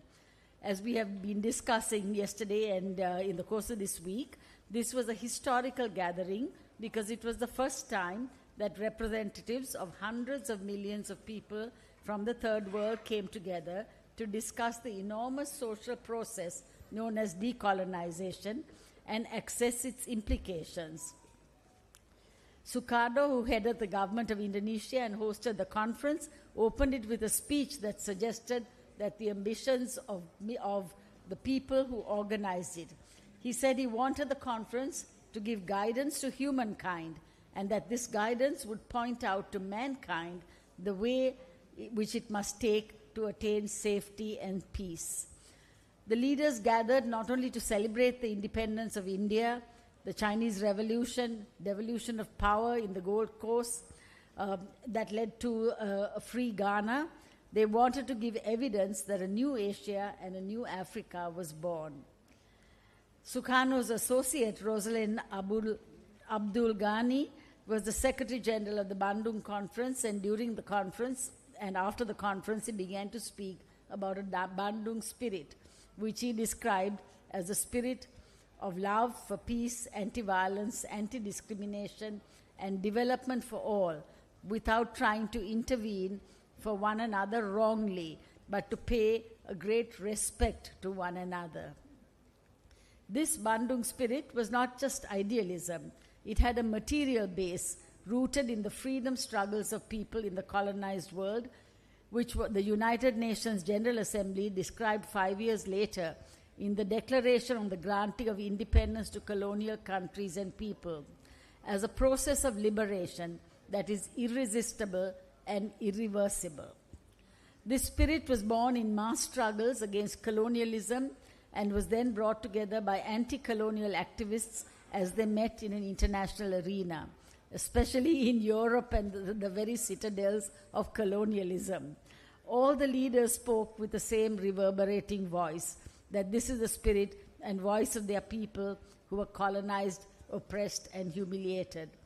The Bandung spirit was the voice of hundreds of millions who had lived under colonial rule and who spoke out against the horrendousness of colonialism, as well as their hope for a new world order.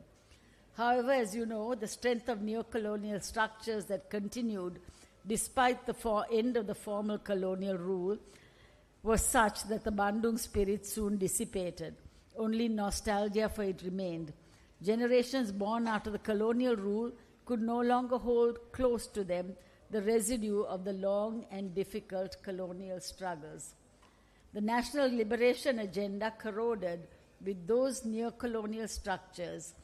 The peasants and workers of the post-colonial era saw their own ruling classes as the problems and did not see the inherited problems of that intractable structure as their enemy. However, the recent and frequent economic crises confronting Asia, Africa, and Latin America, people are looking more sharply at the structures that keep them down. The Bretton Woods institutions are more sharply in focus, as is a mercurial president in the White House. The IMF guidance on structural adjustment, with orders to entice foreign investment at any cost and trade liberalization, rings hollow in this context. So 70 years after the Bandung conference, it's worth asking if the Bandung spirit remains intact or whether it can be resurrected in the global south, and can it challenge the global north. In the course of the last week, as we rekindled the discussions around Bandung and the non-aligned movement that it spawned, and the solidarity that was created between the newly liberated countries in Asia and Africa, we reconfirmed that revisiting Bandung and the spirit of Bandung should not be a nostalgic walk down memory lane or an invitation to recalibrate those lessons and experiences at the margins. Rather, it should be seen as providing the space and the opportunity for critical reflection and a process that gives us strength in these present challenging times. That is the objective of this meeting and this panel in particular. We hope it will provoke fresh thinking on the possibilities in this tumultuous era and generate discussion and debate. When the new economic order was discussed, the key themes of the new economic order included both sovereign equality and the right to self-determination, especially when it comes to sovereignty over natural resources. Another key theme was the need for a new commodity order through international commodity agreements and a common fund for commodity price stabilization. Restructuring international trade was also central as a means of improving developing countries' terms of trade, such as by diversifying developing economies through industrialization, integrating developing economies into the regional free trade blocs, and reducing developing country tariffs, another obstacle to free trade, and expanding generalized trade preferences and designing other agreements to reduce trade barriers. All these were discussed. These proposals to restructure the international economic order also sought to reform the Bretton Woods system, which had benefited the leading states that had created it, especially the United States. Today, even this has been upended. Today, we have 4 interesting panelists who will look at the tatters of the new economic order of the 1970s and look at what is or what should be done next. Our speakers are Dr. Sabato Nyamsenda from Tanzania, Mr. Balasinga Skantakumar from Sri Lanka, Dr. Javiera Maria Manzi Araneda from Chile, and Dr. Farabi Faki from Indonesia, who unfortunately could not attend due to ill health, but he has sent a video. I will introduce all the speakers first and then give them strict instructions about timekeeping, but I think it's going to be very fascinating. Dr. Sabato Nyamsenda from Tanzania is a social activist and assistant lecturer in the Department of Political Science and Public Administration at the University of Dar es Salaam, Tanzania. He echoes the thoughts of Nkrumah and Nyerere when he calls for reimagining South-South solidarity with NAM G77, and he's called upon them to act like a trade union of the poor in negotiating with the rest of the world. This is going to be a tough call in countries where trade unions are being smashed, but I'm sure he'll have interesting ideas to share. We recall Nkrumah, who recognized he was so radical that he couldn't stay in office for too long. Nkrumah recognized that reforms did not transform the fundamental nature of capitalism, although workers did achieve some gains. The gains which workers secured in a capital countries, though real, did not bring about structural change. And Nkrumah called for unity as the first requisite in destroying neocolonialism. Nyerere, as a spokesman for NAM, was preoccupied with uprooting Portuguese colonialism and white minority regimes in southern Africa in the 1970s. He played a major role in extending the ambit of NAM from its initial focus on political equality to include economic justice. By taking on the issues of achieving resource sovereignty at home as well as reforming the international trade and monetary system, he really proposed a radical agenda. Mr. Balasingham Skantakumar is with the Social Scientists Association of Sri Lanka, and he's the author of Labour's Lost Agency in Labour and Its Discontents, Pathways of the Left in Sri Lanka. And he also co-authored Growth with Inequality, Neoliberal Authoritarianism in Sri Lanka, and contributed to the LST Review. Dr. Javiera Maria Manzi Aranada from Chile is a sociologist, archivist, an independent curator, as well as an active member and former spokesman of Coordinado Feminista 8M from Chile. I'm sure she'll explain the title of this organization more fully. Her research focuses on the intersections between visual culture, the feminist movement, and social struggles. She is the co-author of Graphic Resistance, Dictatorship in Chile, and editor of the feminist General Strike is On, Histories of an Ongoing Process. She has curated exhibitions for museums and cultural institutions in Santiago, Havana, Valencia, Mexico City, Madrid, and Buenos Aires.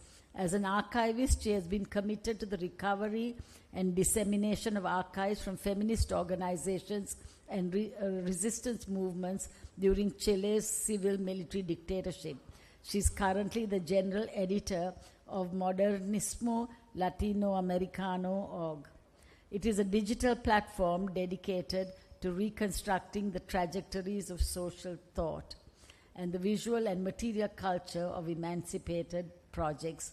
Her perspectives were inspired by Olga Pobleto, who spoke at the Bandung conference, and I will leave it to her to speak more fully. Before I introduce the second speaker in absentia, I think a special round of applause. She has been like Marco Polo, spending 72 hours on planes and in airports trying to get here from Chile to Sri Lanka. And we don't have, apart from Pablo Neruda, who did come to Sri Lanka, probably a swifter journey many decades ago. She's, I think, and Che Guevara, who did come to Sri Lanka and reside in the Golf Face Hotel. I think you have made a monumental journey, and she deserves a special round of applause for this.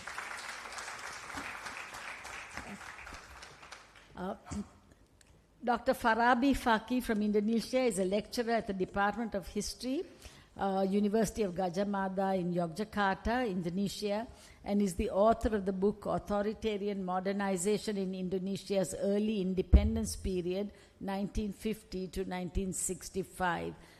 We are very sorry that he couldn't be here, and he can't field questions, but the video will be very important, and I hope we will keep this spirit of engagement and solidarity going in the next days, months to come. Thank you, and I'll call on the speakers, 10 minutes each, please, and then we'll open it to Q&A. Thank you.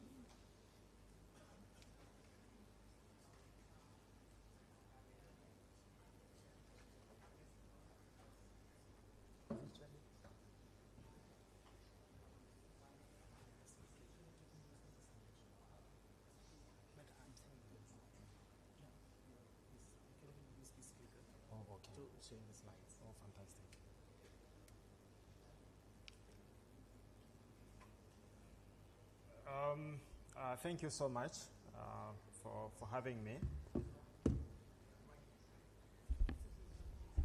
So, in this presentation, basically, okay.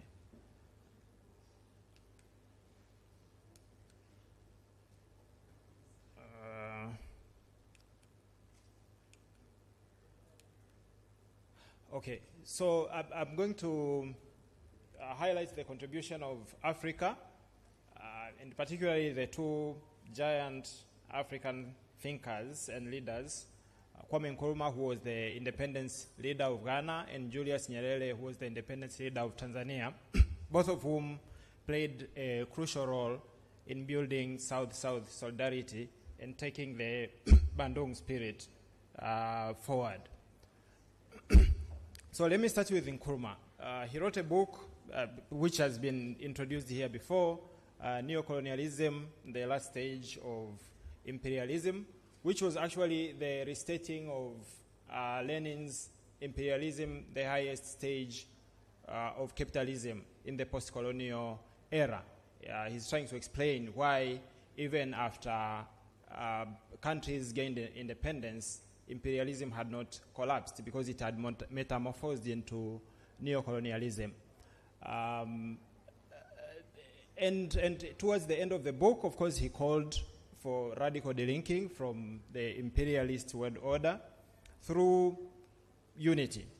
And unity at two levels. The first level was at the continental level. He was a strong advocate of the United States of Africa continentally, but the second level was at the tricontinental level when he was calling for third world solidarity under the spirit of Bandung. Those are his own words. And of course, his critique was very radical, and his call for unity, and especially at home, was radical. So a few months after the publication of this book, Nkrumah was overthrown in a coup that was orchestrated by the CIA. Now, after Nkrumah's overthrow, it is Nyerere who picked up the baton, because prior to that, in the 60s, he was very busy, preoccupied with the struggles to uproot Portuguese colonialism as well as white minority regime in Southern Africa. But after Nkrumah's overthrow, he picked up the baton. He became Africa's leading voice in the non-alignment movement. And he played a very crucial role in the transformation of the non-aligned movement from a movement that was principally preoccupied with political equality to include economic justice. Actually, he was calling for NAM to function as a trade union of the poor, because for him, he likened poor countries, third world countries, to the proletarian classes in capitalist countries. So they should unite in the same way as workers united under trade unions to fight for their rights. And he had hopes that imperialism can reform itself when poor countries have a bargaining power under the non-aligned movement. So he was a strong Africa's leading voice in the struggle for the new international economic order, which, among other things, was fighting for the reforming of the international monetary and trade system. And you can, like, this whole book of his is dedicated to that struggle. And his hope was that imperialism would be able to make concessions, the same concessions that it made at home to the capitalists, to the working class through welfare policies and living wages. It can also do that internationally to poor countries that we are fighting for economic justice under the new international economic order. Now, Nyerere, unlike Nkrumah, who died 5 years after his overthrow, Nyerere lived long enough to see imperialism and neocolonialism actually metamorphosing into neoliberalism, the most bankrupt stage of capitalism. Now, in the 80s, and because he believed in negotiation and dialogue, there was this summit that was planned, and he had the support, of course, of Nordic countries, which bought into his agenda of reforming the international economic system. But at the Cancun summit of 1981, where now in the UK there was the Conservative government under Margaret Thatcher, and the US was under Republican Party under Ronald Reagan, and it was a neoliberal era. The World Bank, IMF had been transformed into missionary institutions for spreading the free market gospel and all that. So at that summit, as you can see, the UK and the US categorically rejected the idea of the new international economic order, and that's when it was buried. So these are the two leaders that were present. Michael Manley, who was Nyerere's leading comrade, who was at the summit, and he says, Reagan killed it with a smile. And then, of course, Nyerere reflected years later that it was very depressing, because when Reagan said no, even the other leaders from social democratic governments in the North also said that is the end. And from that time, there was a lot of conspiracy against Tanzania. Actually, after the overthrow of Allende in 1973, Tanzania became the second target of neoliberal machinations.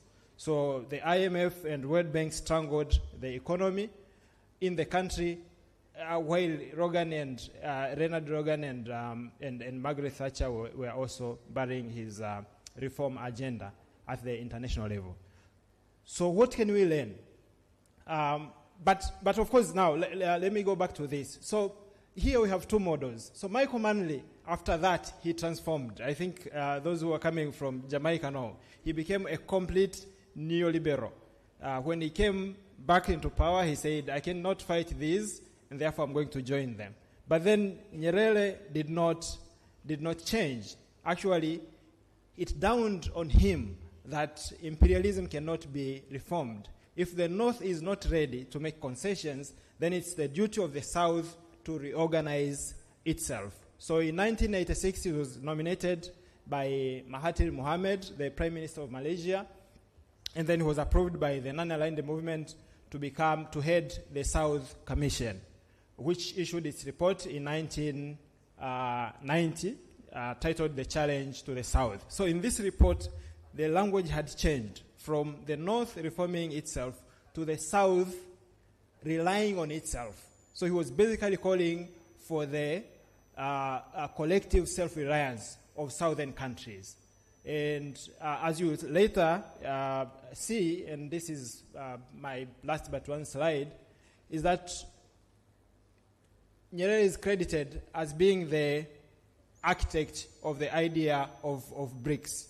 This is actually the argument that is made by 𝒂𝒆𝒂𝒓𝒔 in his book, The Poor Nations. So you can see the transformation. Pre-Cancun, he believed in bargaining with the North, hoping that it can make concessions. But after Cancun, he said the North is not ready, so the South should go alone. So they should work together to achieve collective self-reliance. But again, his struggles, for him, the agents of change was the state. So he believed in the nation state, and his activism was based on mobilizing fellow heads of states. Whereas for Nkrumah, his idea was about radical delinking and he uses these words, through the destroying imperialism at home. And he believed that if southern countries can delink from imperialism, then it will automatically collapse at home, because it will not have the surpluses to maintain its welfare systems at home, which will make the working classes at home rebel against the system, and automatically we will have a socialist system. But again, for him, even though he called on states to unite, both at tricontinental level and at continental level, but he said this unity of states must be subordinated to the unity of the masses. So he believed his conception had a notion of classes. So you have to have these anti-imperialist, pro-liberation masses of our continents as the basis of the unity among states. Now, we have two models. I'm not the expert of this, but I'm trying to, later in the conversation, to make Samba from Senegal, but also my friends from Chile and Brazil talk about this. About ALBA, we have not talked about the alliance of Bolivarian Alliance of the Peoples of America, which to me it's an old experiment, but it points actually to what Nkrumah was advocating. I know there is a lot of sanctions that are being placed on ALBA and Venezuela to the extent that it cannot breathe. But also there is this is a new experiment, the Alliance of Sahel States in Africa, bringing 3 states of Mali, Burkina Faso, and Niger. So it will be good to study these experiences as some of the experiments that are treading the path that Nkrumah advocated. But again, we have the BRICS.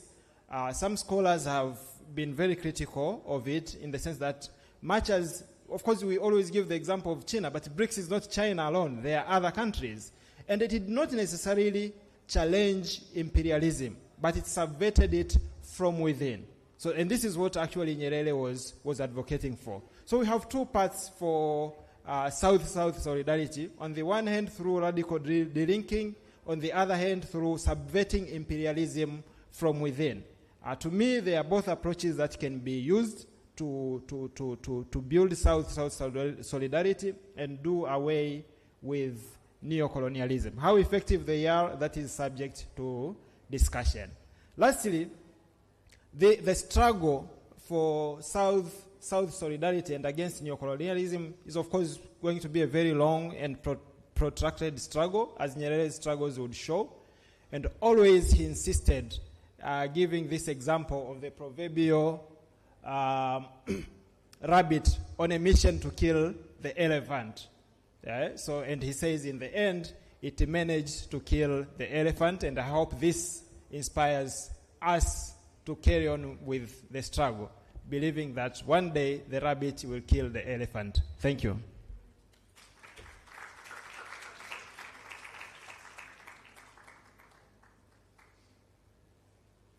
Thank you very much. I was so engrossed in your talk that I completely forgot the timekeeping, but you were within time. So, Skanthakumar, we'll have you last, Maria. Okay? Okay. Skanthakumar? Yeah.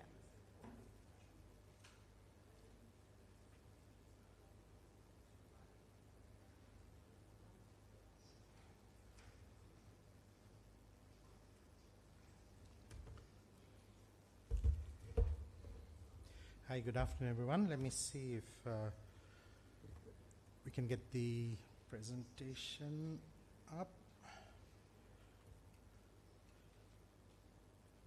Yeah, so thank you to the organizers for having me. So when you don't have a paper, what you do is you show some pictures. So I'm going to show you some pictures, right? And you can decide later whether there's an argument. But for the moment, I'm going to show a couple of pictures, and I'm also going to, indulge the Sri Lankans who are here, because I'm going to speak a little bit about this place. In relation to Bandung. So those of my generation, or perhaps slightly younger, would recognize this caricature and the artist, Aubrey Collett. So just a couple of things I thought were interesting. First, of course, look at the positioning. Nehru is in the center. Yeah, Nehru is clearly seen as the star, right, of the conference. This is a caricature of the men at Bandung. And you can see to my right, a profile of Chou En-lai. So Chou En-lai is not really in the frame, right? He's kind of on the margin. To Nehru's left is our third prime minister. In his time, and subsequently always an object of ridicule or derision. So he's seen festooned with his medals, which he was fond of wearing. In fact, he had never seen any active service. He was a reservist and decommissioned with the rank of colonel, and subsequently elevated to the rank of general on his deathbed. So I just wanted to just start off with a little bit of that. And I'm sorry that I just couldn't get a clearer picture. And you'll be able to recognize some of the others, right? Nazar in the background, Unu to Nehru's left, yeah. Kotelawala appropriately to Nehru's right. Okay, let's see if I can move this, which, no, as usual, I made the same mistake everybody does. Okay, let me see if we can, no. No. So I'm so sorry. And which button should I? Yeah. Okay. So what I want to do is to begin with an observation. There is a tendency to parcelize the Bandung Conference and its legacy into whatever is seen as useful for the moment. But this misses the promise and potential. Thank you so much. This misses the promise and potential of what was a rounded an interconnected agenda that included human rights and self-determination, cultural cooperation, and importantly, world peace. Interventions and movements of the present that discard or diminish any of these elements in pursuit of only one of them do disservice to the past and the future. So I want to recall something of the Bandung Conference of Ceylon, or more specifically Sir John Kotelawala, who represented the island, and the differences between the Bandung Communique and the Declaration and Program of Action of the new International Economic Order. So occasions such as this anniversary gathering are occasions to revive memories, but also remake them. And I just wanted to show you two pictures which remake those memories. First is a picture that in fact was used by a daily newspaper to accompany the notice of this particular event. But,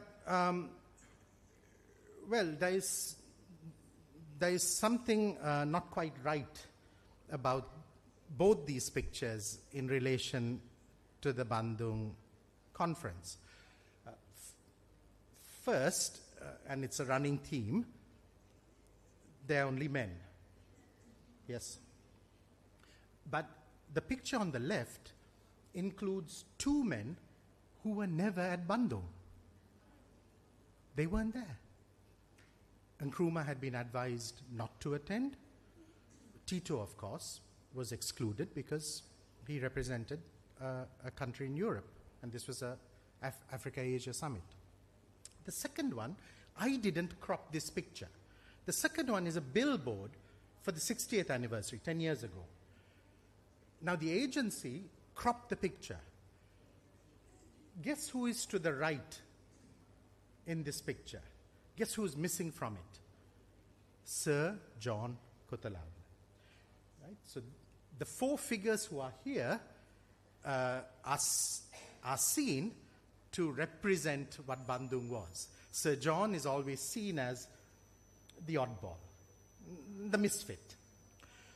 So women are missing from this picture, but there were women in 1947 in New Delhi, in 1955 again in New Delhi at a People's Assembly, as well as the several Africa-Asia women's conferences that took place, including one here in Ceylon in 1958. But we are also missing a sponsor of the Bandung Conference, and that is Sir John Kotelawala, who hosted the precursor to it, or not quite, but the Colombo, so-called Colombo Powers Conference of 1954, here in Colombo, and the second part in Kandy. So here's a little historical oddity. So who goes to Bandung? It's the Prime Minister of Ceylon, and the Prime Minister of Ceylon at that point in time is not a leftist, not a nationalist in the sense in which we would recognize Nehru, Nkrumah, Nasser, and so on, but in fact a rightist, an extremely a conservative who was also an anti-communist and reveled in being viewed and seen as an anti-communist. But this anti-communist insisted that the People's Republic of China be invited and present in Bandung. That was not a given. That was not a given because what is now Taiwan occupied or was still seen as recognized as China.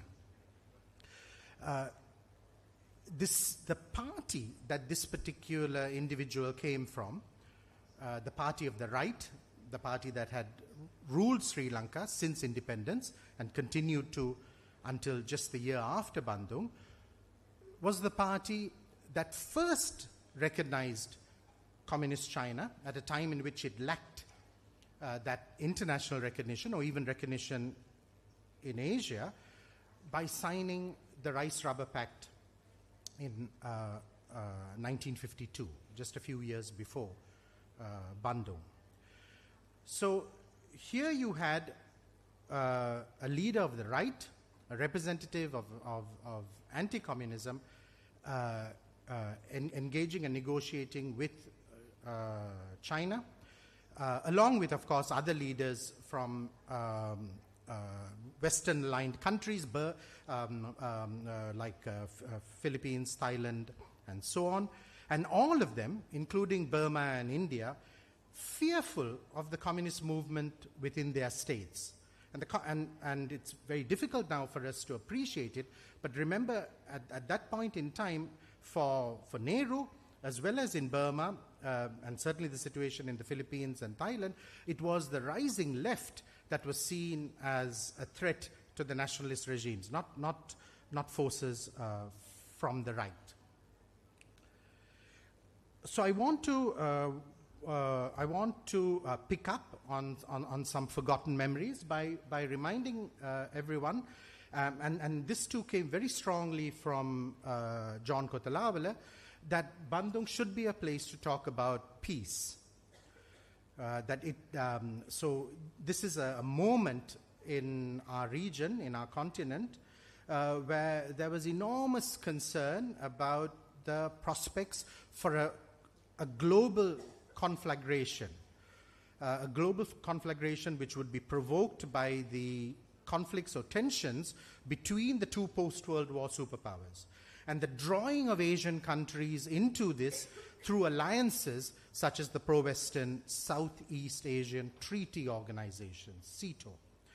But this is also a time where, in our region as well as elsewhere, the very recent experience of the devastation caused in the Second World War, a climate of fear around the development of hydrogen bombs, 1,000 times more powerful than the ones dropped not once, but twice on an Asian country, Japan, by the United States.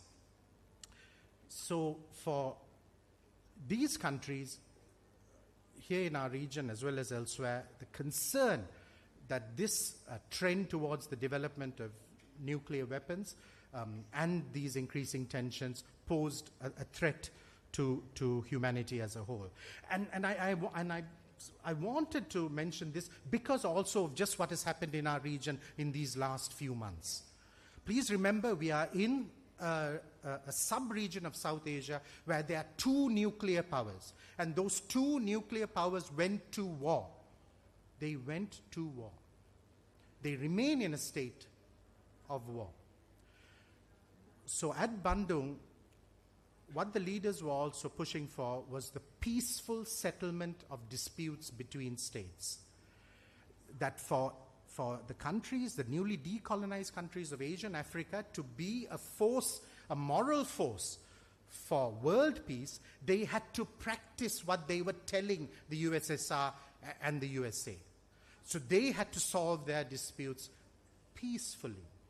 They had to not replicate these countries. And this land where we are was one of the countries very vocal in decades past, calling for the Indian Ocean to be a zone, a nuclear-free zone, a nuclear-free zone, a nuclear weapons-free zone. So neutralism, this idea of not being aligned between the rival camps of the USA and the USSR, was a strong sentiment in in Bandung. And as I said, regardless of ideological differences between political ideologies of the left and the right. So I also want to make mention of something else that came up and that also has a resonance today, which is about reform of the United Nations. So remember, at this time, virtually all these countries that came to Bandung were not yet members of the United Nations. In fact, countries like Ceylon didn't become a member till very much later. So they were blocked. They wanted to become members, but they were blocked by opposition from the existing powers. In Ceylon's case, the USSR, because of the presence of British bases on this island. But Sir John actually went further than the final. What I've extracted is from the communique, the Bandung communique. But Sir John went further, and I wanted to make mention of that, which is that he called for the dismantling of the Security Council. He said that you cannot have equality among states if some states have permanent membership and you have the Security Council sort of lording it over the General Assembly. So he was in favor of the abolition of the Security Council. The communique didn't go that far. It was asking, give us a seat at the table, and also asking for equitable representation. So now I want to move on, and I'm coming to the end, to what was in the Bandung communique in relation to economic cooperation. So here I've just picked up, and I've used, excuse me, but I've used sort of contemporary rubrics, right? These are not terms that were known or used in 1955, but I've just taken things that may be a little bit more familiar to our contemporary here, and that is, I've divided into three clusters: South-South cooperation, financing for development, and fair trade. So what you would notice about what's here is that in these areas, I mean, so these are themes that continue to be themes of contemporary discourse, but what you would notice is that there is no attempt within the communique, and in fact at the conference, and this has been commented upon earlier too, to challenge the existing international or the traditional international division of labor, where poor countries, the colonized countries, exported primary, largely agricultural commodities or minerals, and imported manufactured goods from the rich countries, the ex-colonial, the industrialized countries. So these demands remain within, are very mild or moderate, and even the language, you must recall, is deliberately sort of couched in non-confrontational or diplomatic terms. So specifically, it's said there is no intention among the Asian and African countries to form a regional bloc. Let's see. Then they take up the issue of the World Bank. What are they saying? Well, the World Bank ought to give more money to poor countries. Remember, the focus of the World Bank at that point in time was on rebuilding war-devastated Europe. And please note here, there is no opposition to private capital. There is no hostility to private capital. They press that the World Bank should quickly set up the organization that still exists, the IFC, in order to promote these greater capital flows into Asia and Africa, but of course also encouraging support for joint ventures between among Asian and African countries. And then when it comes to fair trade, I mean, it's what we've heard. Again, the focus is on commodities, right? It's about getting better prices for what we produce and a higher return, but it's not really seeing any shift outside of what seemed to be this division of labor. Okay, so now to fast forward, we come to 1974 and to the new international economic order. And here really, in terms of the lineages or trajectories, I mean, to me still, it is not so clear that there is some kind of seamless continuity from Bandung 1955 to New York 1974, but rather to see also parallel processes like the non-aligned movement then chaired by Algeria, which of course summons this special session of the UN General Assembly, where the declaration and program of action is adopted.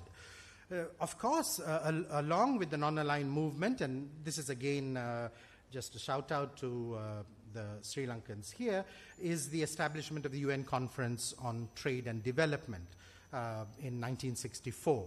So of course we here take pride that the third Secretary General of UNCTAD, Gamini Korea, was of course from this place.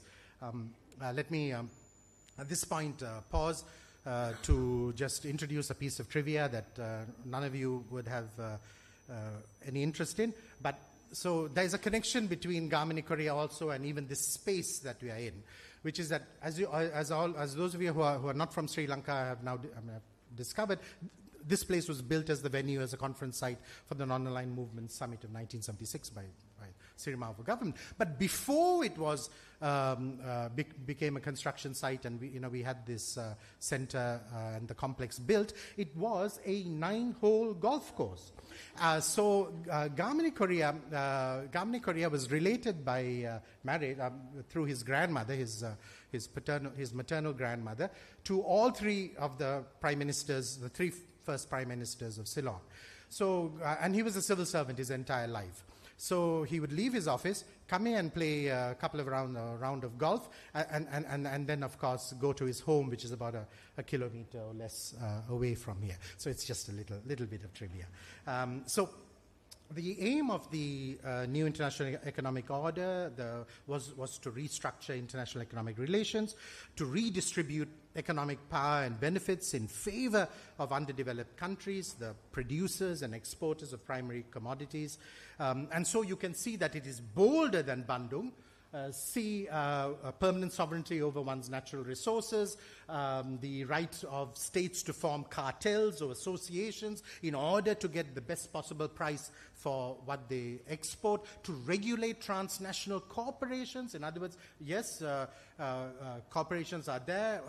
They were not trying to send them out, but they were definitely trying to discipline them.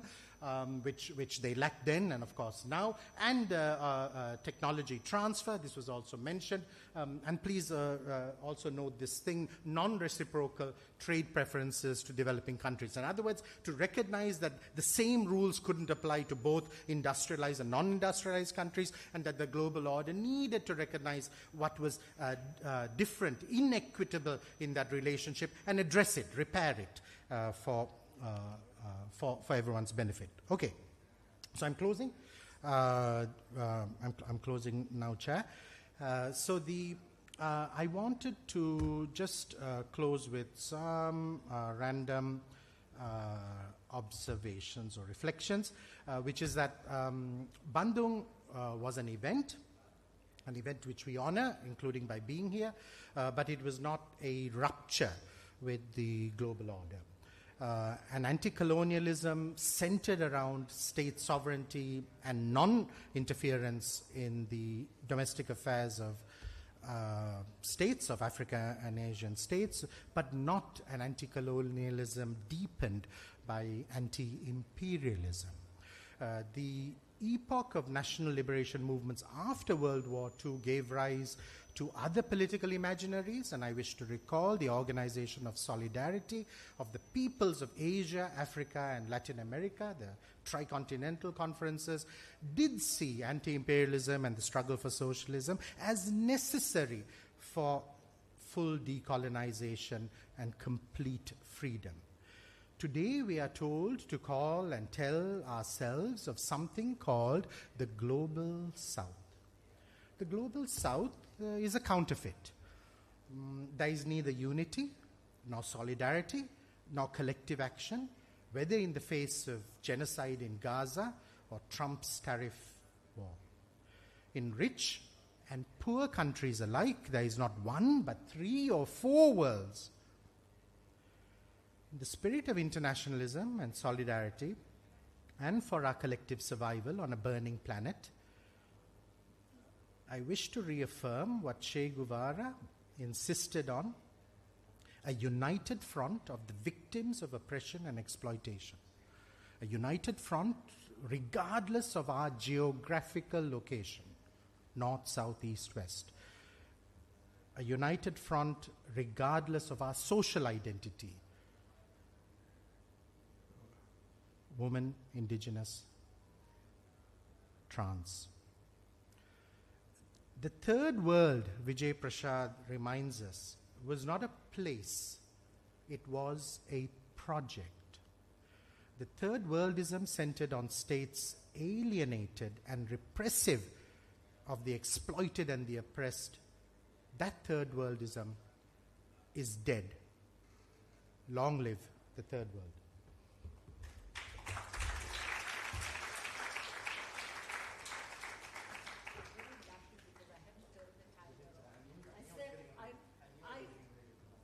I should never be allowed to chair these sessions because I cannot manage timekeeping. So, my dear, in the spirit of my chaotic time management, the floor is yours.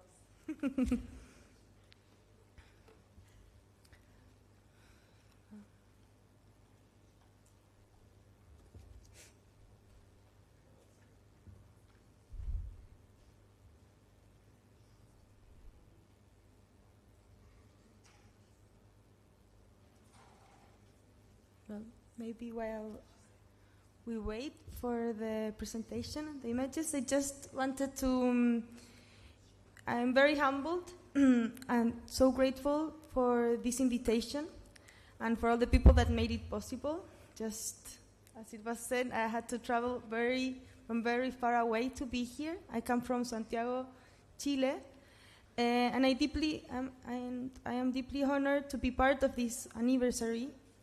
And speaking about the global and enduring resonances of the Bandung spirit, particularly by the experience and the militancy of Chilean feminists.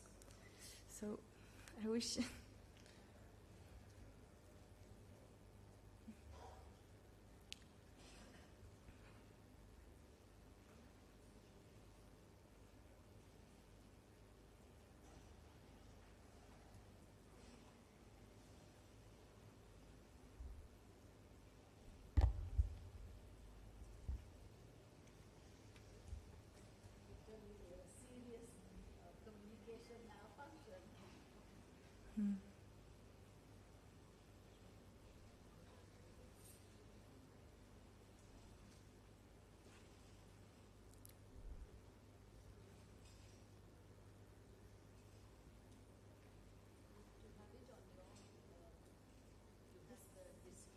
Yes, I can.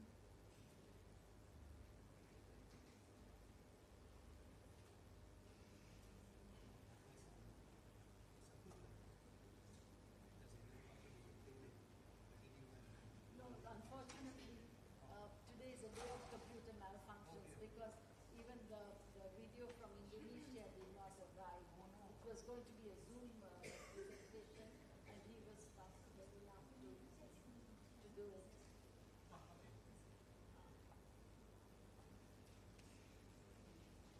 Okay. Then.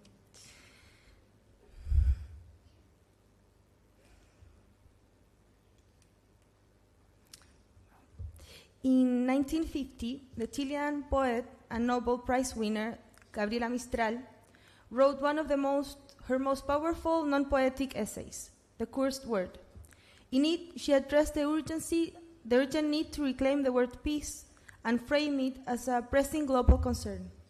Unafraid to criticize the indifference of political and literary elites and the impotence of the United Nations, Mistral denounced the failure of world powers to prevent armed conflict and nuclear threats. She concluded forcefully, pacifism is not the sweet jelly some imagine. It stirs in us a fierce conviction that cannot still stir. Let us speak each day, wherever we stand, wherever we walk, until it takes form and gives rise to a militancy of peace, one that fills the heavy, tainted air and purifies it. In an enthusiastic letter to respond to Mistral, Olga Poblete wrote, "The struggle to come will be hard, but the cost is great and the Longing for peace is bringing us together with the millions of Europe, Asia, and Africa. It is bringing to the forefront a universal consciousness that no technology, no international mechanism, no diplomacy has ever succeeded in awakening before. This is the militancy for peace that you call for, and it is already beginning to take shape. For feminists in the Global South, the struggle for peace has long been intertwined with anti-fascist and anti-war resistance, as well as broader efforts towards women's emancipation.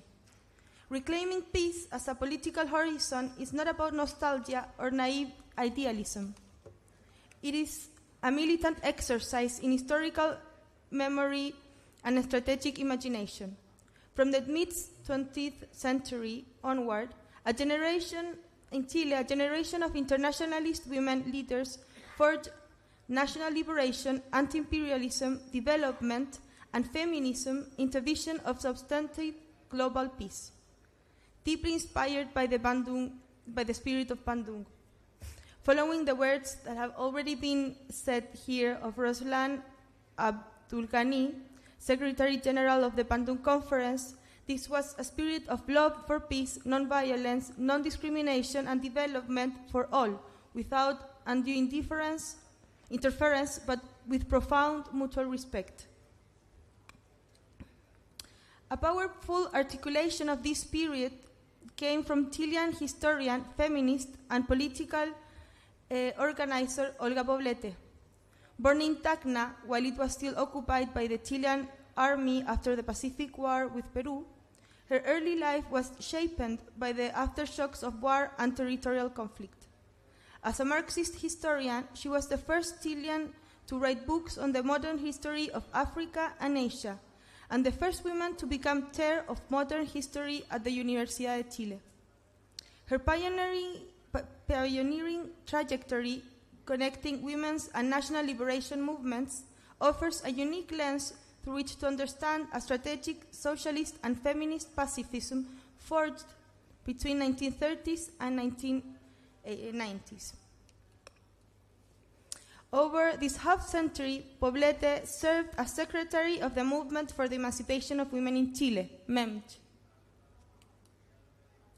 Founded the Chilean Peace Movement in 1951, was an active member of the World Peace Council and received the Lenin Peace Prize in 1962, and served as the only woman in the organizing committee of the United Nations Conference on Trade and Development in 1972 under Salvador Allende's government.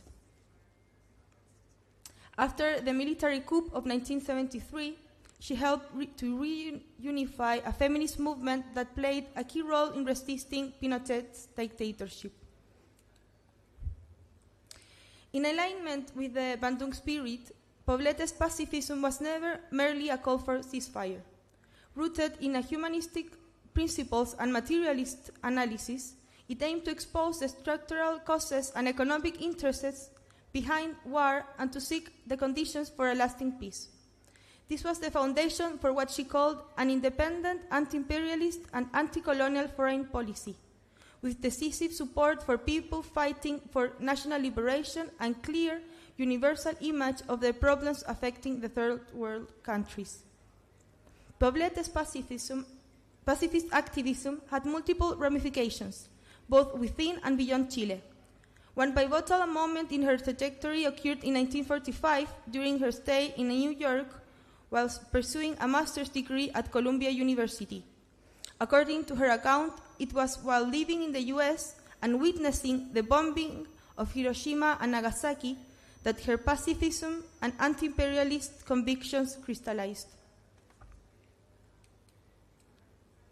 We can trace the roots of her political path farther back to her friendship with feminists like Marta Vergara, Delia de Rouge, and Elena Cafarena, women who made peace and one of the central causes of Chilean feminism. In their 1936 platform, BMICH explicitly linked the struggle against fascism and war to women's emancipation. The two greatest enemies of women and humanity, fascism and war. We will fight against fascism because it deprives women of their most elementary rights, considering them only fit for domestic occupations, and against war because it is an inhuman cruelty that serves only to protect commercial interests. This internationalist feminism nurtured an anti-fascist pacifism rooted in the everyday struggles of women organizing for suffrage, for civil and political rights, worker rights, affordable living, child welfare, and reproductive freedom. In Chile, after years of feminist mobilizations, women won the right to vote in 1949. However, this period also saw a sharp increase of anti-communist persecution fueled by the Truman Doctrine in Latin America. In this climate of repression, BMICH dissolved in 1953. By then, Poblete was already a key leader of the Chilean peace movement. Just a few years before the Bandung Conference, in 1951, people led the Chilean delegation to the Second World Peace Congress in Warsaw, joining 2,065 delegates from over 80 countries. She described enthusiasm for the diversity of the assembly. Attentive to the pulse of history and finely sensitive to it, the delegates already carry in their hearts a scheme of the future, which they have been able to sum up in a marvelous legend without regard to skin color, religious convictions, political ideology, or geographical or social backgrounds. In her report, Peace is Not Expected, It is Conquered, delivered to a full house at Santiago Coliseo's theater on February 4, 1952, Poblete summarized the Congress' key discussions. The most pressing issue was the Korean War, then escalating as the Cold War's critical flashpoint. The Congress condemned external intervention and called for Korean sovereignty as the only path to a peaceful resolution. Secondly, the delegates opposed the rearmament of Axis power from World War II. And third, and most importantly, in Poblete's view, they endorsed a resolution from African delegates stating the violence exercised to maintain peoples in a state of colonial dependency and oppression is a threat to the cause of peace, and we proclaim the right of these people to freedom and independence. This became a cornerstone of Poblete's politics of peace, the conviction that peace is only possible by ending neocolonial domination and the economic dependency of peripheral nations. Towards the end of her life, in 1992, Olga Poblete wrote War, Peace, and the People, a book that can be read today not only as a record of her peace activism, but also as a roadmap for contemporary peace building. There, she articulated her vision through what she called the 3 Ds of peace: disarmament, decolonization, and development. Each precondition for imagining a lasting peace, especially in the Third World. The first D, disarmament, aimed to counter the Cold War militarization.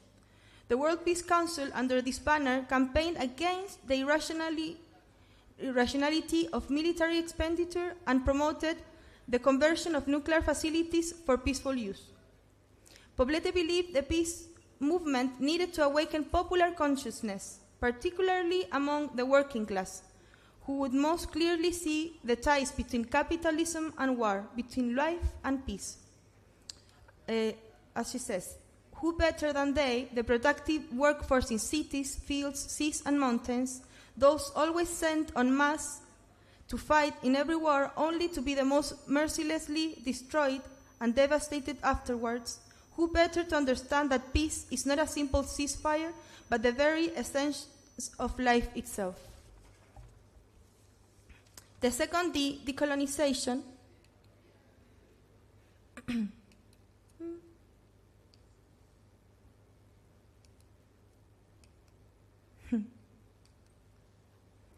was grounded in national liberation.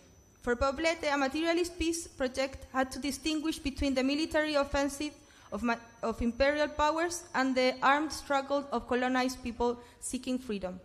She maintained that the global expansion of US economic and military control was structurally incompatible with peace. In her prologue to Hernán Ramírez Necochea, History of Imperialism in Chile, she wrote, "To write the history of imperialism is to enter fully into the grand history of our contemporary world, to penetrate its complex of force and interests, to seek the driving motives behind human action today, and to illuminate our own projection into the future." Understanding imperialism was not just crucial for diagnosing the present, but for imagining alternatives and forging alliances with liberation movements in Vietnam, Guinea, Cuba, and Chile. The third D, development, was for Poblete a fundamental pillar for ensuring the peace was not merely the absence of war, but a condition in which people's material needs were met. People concerns about economic development, the safeguarding of human and natural resources, and the conquest of national independence could not be absent from the peace movement, she said. Her thinking on development was informed by Latin America structuralism and Marxist dependence theory, especially as she articulated through 𝒂𝒂𝒓𝒔 and the Yukthi III conference held in Santiago in 1972. As a member of the organizing committee, Poblete emphasized that peace required integrating the development of productive forces and agrarian reforms into the national agenda. This materialist vision helps explain the enthusiasm with which Poblete and much of the international peace movement embraced the Chilean road to socialism under Salvador Allende's government. Here we can see Olga Poblete with Salvador Allende. Humanity is a verb that is not only conjugated in the past, but essentially in the future. In a present marked by devastating wars in the Congo and Sudan and the ongoing genocide of the Palestinian people, it is urgent to renew and update a materialist and third world conception of peace, one that can confront internalized colonialism, challenge the militarization of our own societies, and affirm that interstate alliances does not mean endorsing governments that oppress their own people. This means reclaiming modernity not as a Western ideal or a lost promise, but as the unfinished project of the Global South's emancipatory alliances. Only then can we resist the neoliberal normalization of indifference, despair, and the accelerated cancellation of the future. Poblete wrote about Bandung, and she said this: "It was the first encouraging sign of the will to lay the foundation of a true peace, and proof that unity in diversity was both real and possible. Bandung was the first expression of the third world as a political subject." Committed to the Bandung spirit, we must return to the archives of pacifist internationalism to reactivate a strategic imagination that, feminist and imperialist at its core, can help us build today South-South cooperation and solidarity against war and planetary devastation. Thanks.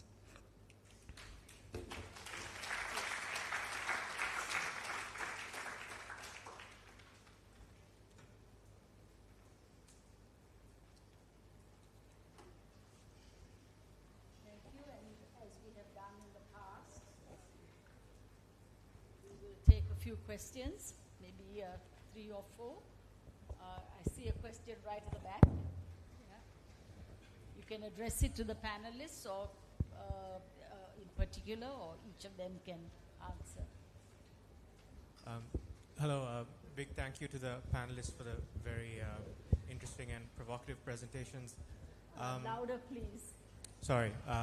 Thank you to the panelists for the provocative presentations. I've got a question I think I'd like to address to Skandakuma. I really enjoyed the presentation, and I think I would agree with the sentiment that there's basically no Bandung spirit today.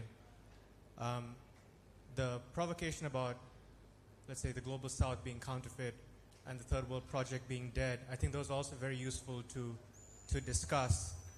And I was wondering if you could elaborate further on whether you think the center-periphery dichotomy is still sort of a useful modality for us to think about in terms of organizing social movements.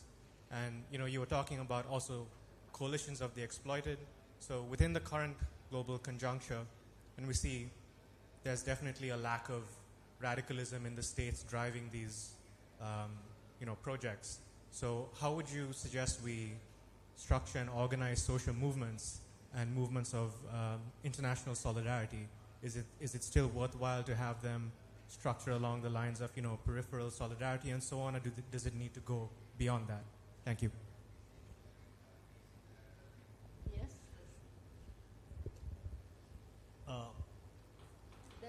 Thank you so after much. you, there's a woman in the front. Okay.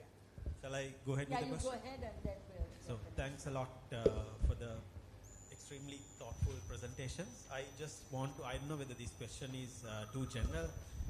Just would like if a comrade from Africa, if you could shed some, taking a couple of minutes, some key ideas of the book you quoted by Nkrumah on the last stages of imperialism as neocolonialism. So if that is possible, I would really appreciate it. Thank you.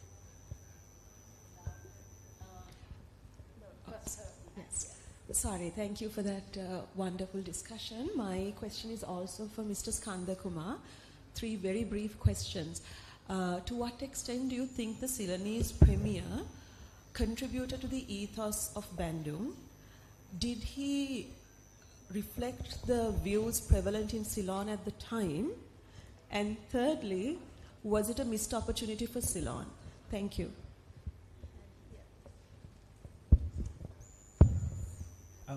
I'm not sure who to address this to, because my question is on decolonization in education, so hopefully one of you could tap into that.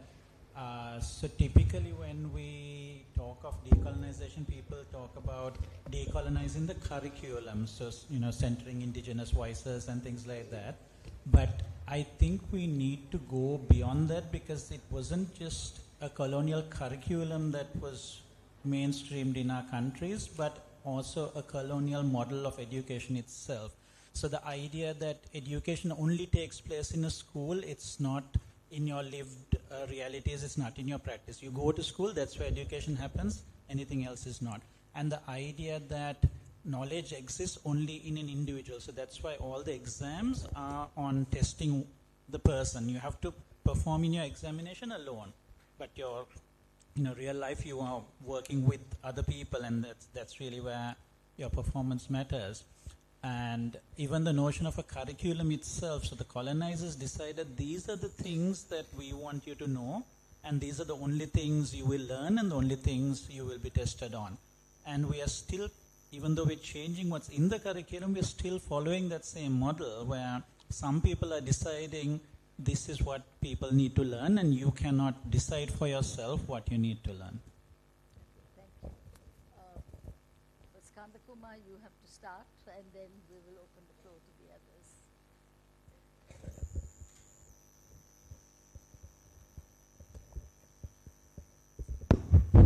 Okay. Thank you very much, Shiran, for that question. I don't have a recipe, of course. I don't think any of us do. I want to apologize for any for the confusion I have sown. I did not mean to suggest that the third world is dead. In fact, I ended with long live the third world. So I was trying to suggest that there is something to reclaim in an identity of being of the third world. But where I'm departing from how it's been used in the past is not to associate it with a geography, but rather, of course, with a class, with a particular location. And how useful center periphery? I mean, the thing is, I think I can't say things in definitive terms, because so much depends upon the specific issue or moment? Where is the contradiction? If the contradiction happens to unfold on the plane of rich countries versus poor and so on, then it could. But see, what we are seeing at the moment doesn't quite suggest that, right? I mean, so what's happening is global South countries are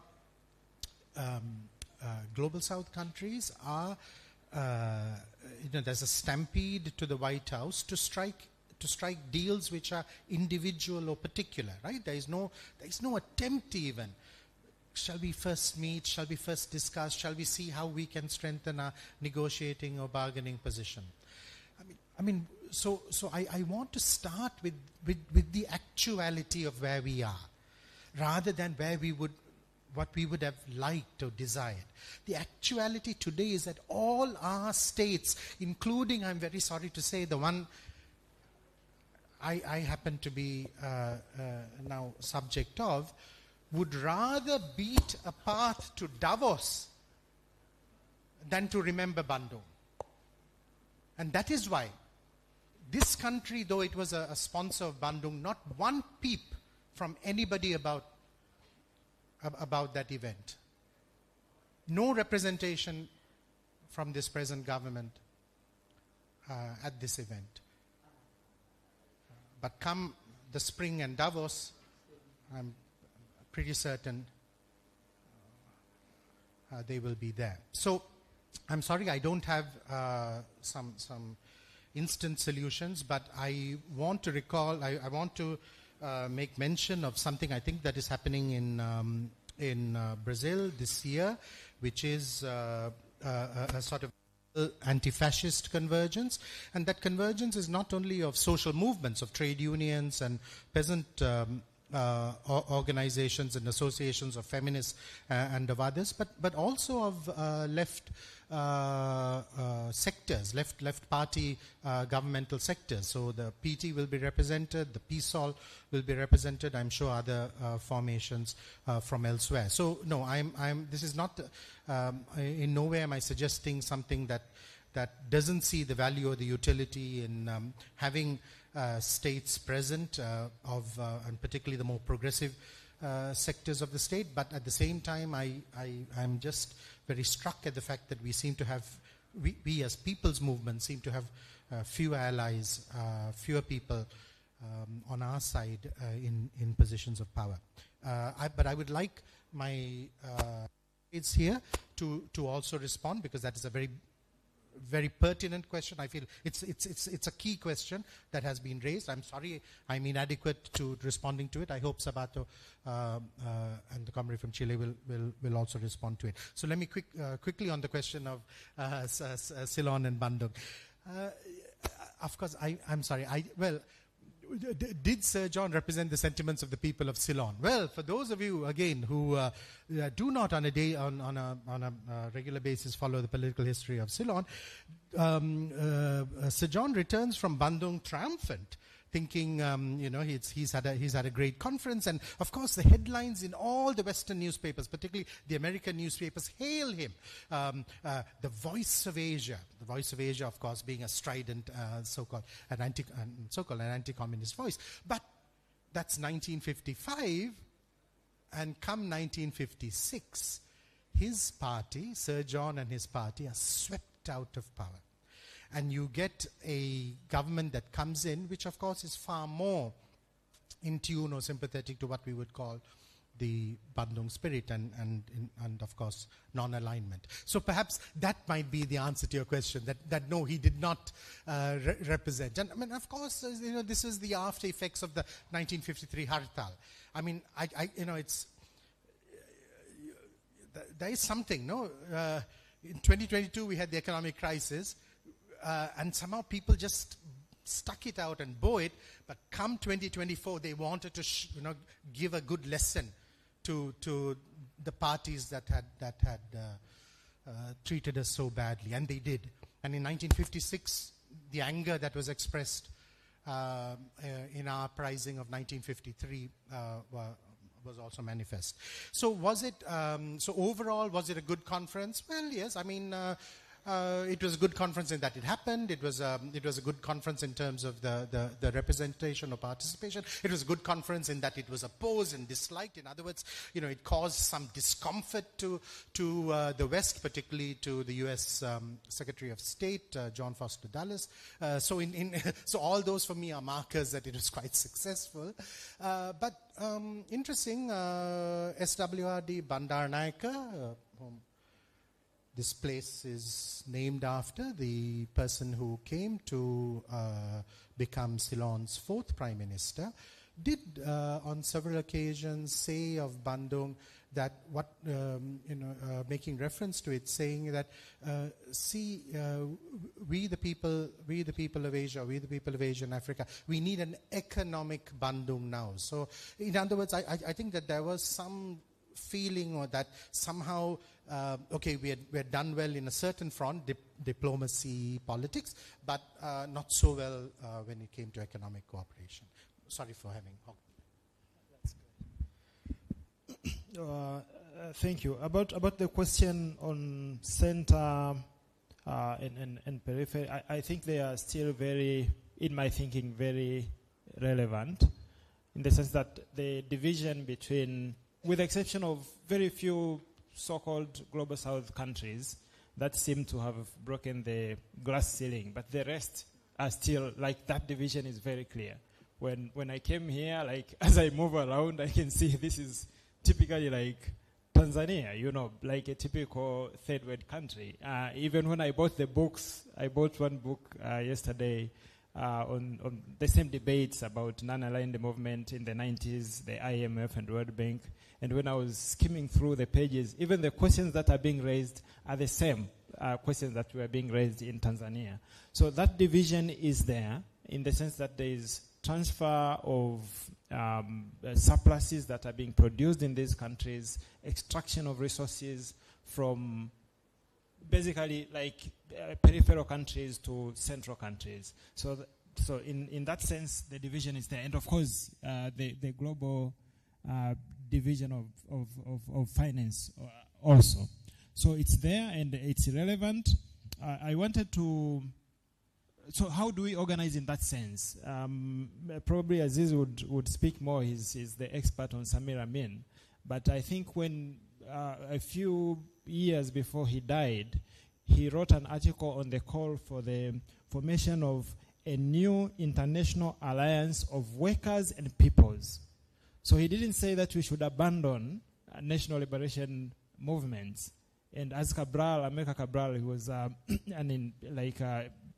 national liberation leader in Guinea, Bissau and Cape Verde, said so long as imperialism continues to exist, then independence should only mean a national liberation movement in power.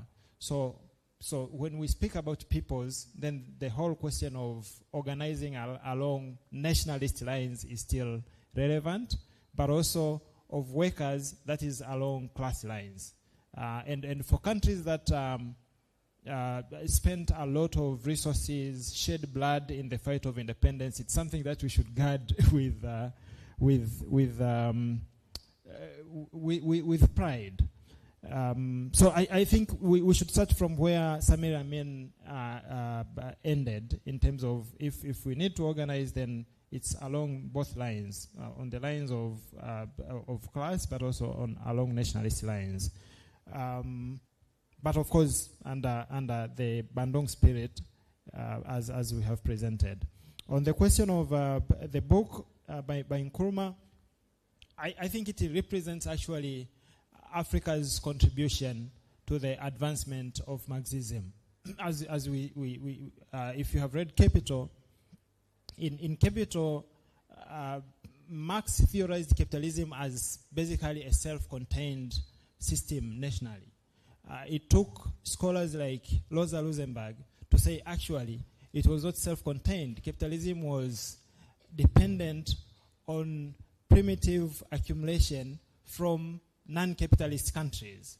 And scholars from Africa later, the likes of Samir Amin, but also Nkrumah, and the likes of Nyerere, but in this case Nkrumah, his work was very crucial, because even when Lenin was writing imperialism the highest stage of capitalism, we also predicted that after, capitalism was digging its own grave by going imperialist. But then, just as Marx was saying that, as the exploitation advances, there will be revolutions happening in central countries. In the center, it didn't happen. It actually happened in the weakest link. And then, of course, Lenin predicted that, after capitalism goes imperialism, all these, rebellions from colonies would cause the collapse of imperialism. It didn't happen. That's what Nkrumah is actually saying, that imperialism has taken even a higher stage, that of neocolonialism. So the physical departure of the colonial power didn't necessarily destroy the structures that were there.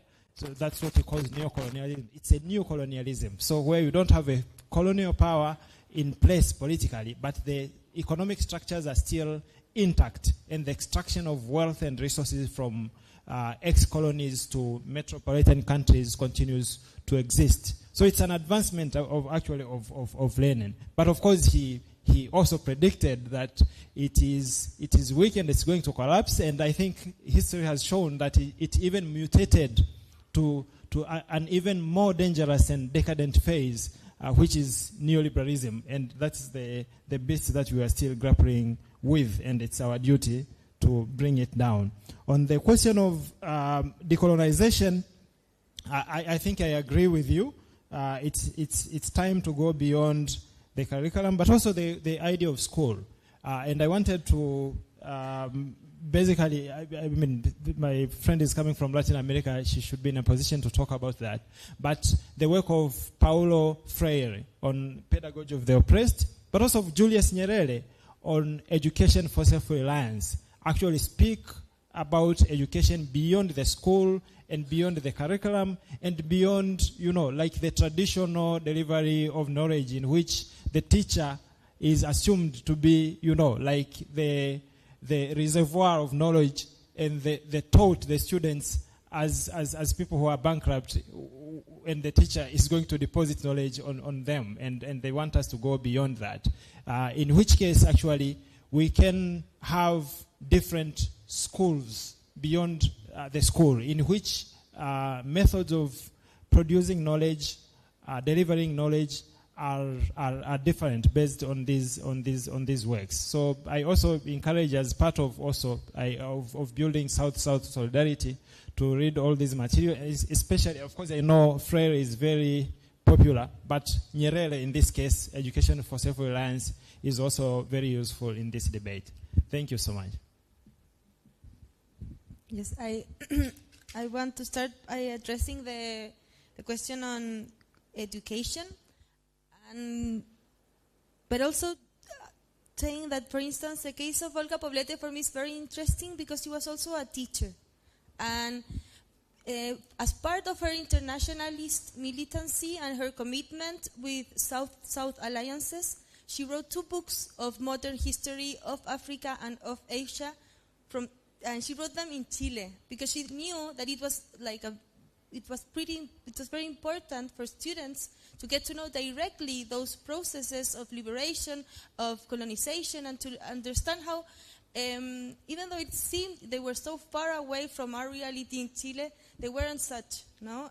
So I really think of course it's more than the curriculum, but it's also very important to understand what are the contents that are available, and how we can also engage in how transforming the education and transforming the ways we can relate to each other and get to know South realities, because they were saying before that we don't know each other as much. It's so important to recognize those examples of how that try to make, for instance, the experience from Chile relate to what was going on in Vietnam, in China, in South Africa, etc. And it's also interesting because she was also she tried to put the experience of women also in the center of those experiences, of an understanding it's not like something that happened, the process of women's emancipation was not only something going on parallel to these processes, but also within them. So that's also something that's, I guess, very interesting to discuss with the idea that these are processes, that this might be intention. And I also wanted to address the idea of how nowadays in Latin America, and particularly in Chile, we're going back to reread, for instance, the Marxist dependency theory, and how important for us is to learn from what was from Teotonio dos Santos, Vania Bambira, Rui Mauro Marini, Enzo Faleto, and the work of those who actually, within the process of the unity, of the popular unity, during Salvador Allende's government, they were also building a radical thought that was also was cancelled after the Pinochet's coup in 1973. And it's very important to understand how this was a very politically interested, how they cancelled this, and even in the universities, people, they wouldn't show this as a pertinent theory to read our reality and our contemporary reality. And nowadays, we can see how this dependency has deepened, and how technologically, how commercially, how our countries are, we cannot actually think of them outside the idea of how they respond to of a general idea of dependency. So I really think it's important how we look backwards, not in a nostalgic point of view, but how we can learn from those radical thinkers to address to this contemporary and multilateral and neoliberal context. Thank you very much. I have a feeling that I have really eaten into your lunchtime. Can one of the proper timekeepers signal to me whether we have time for more questions or whether we have to stop for lunch? Ahila?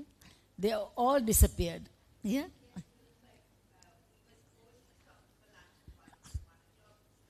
Okay, that says it all. Thank you. I apologize again for my terrible time. I think we started this session late, so I think it's not...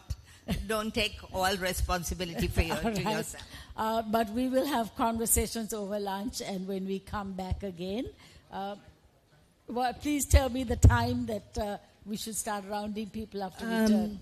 So the first thing to say about lunch, there is lunch for everybody in what is called the Orchid Room, which is in the main part of the BMICH.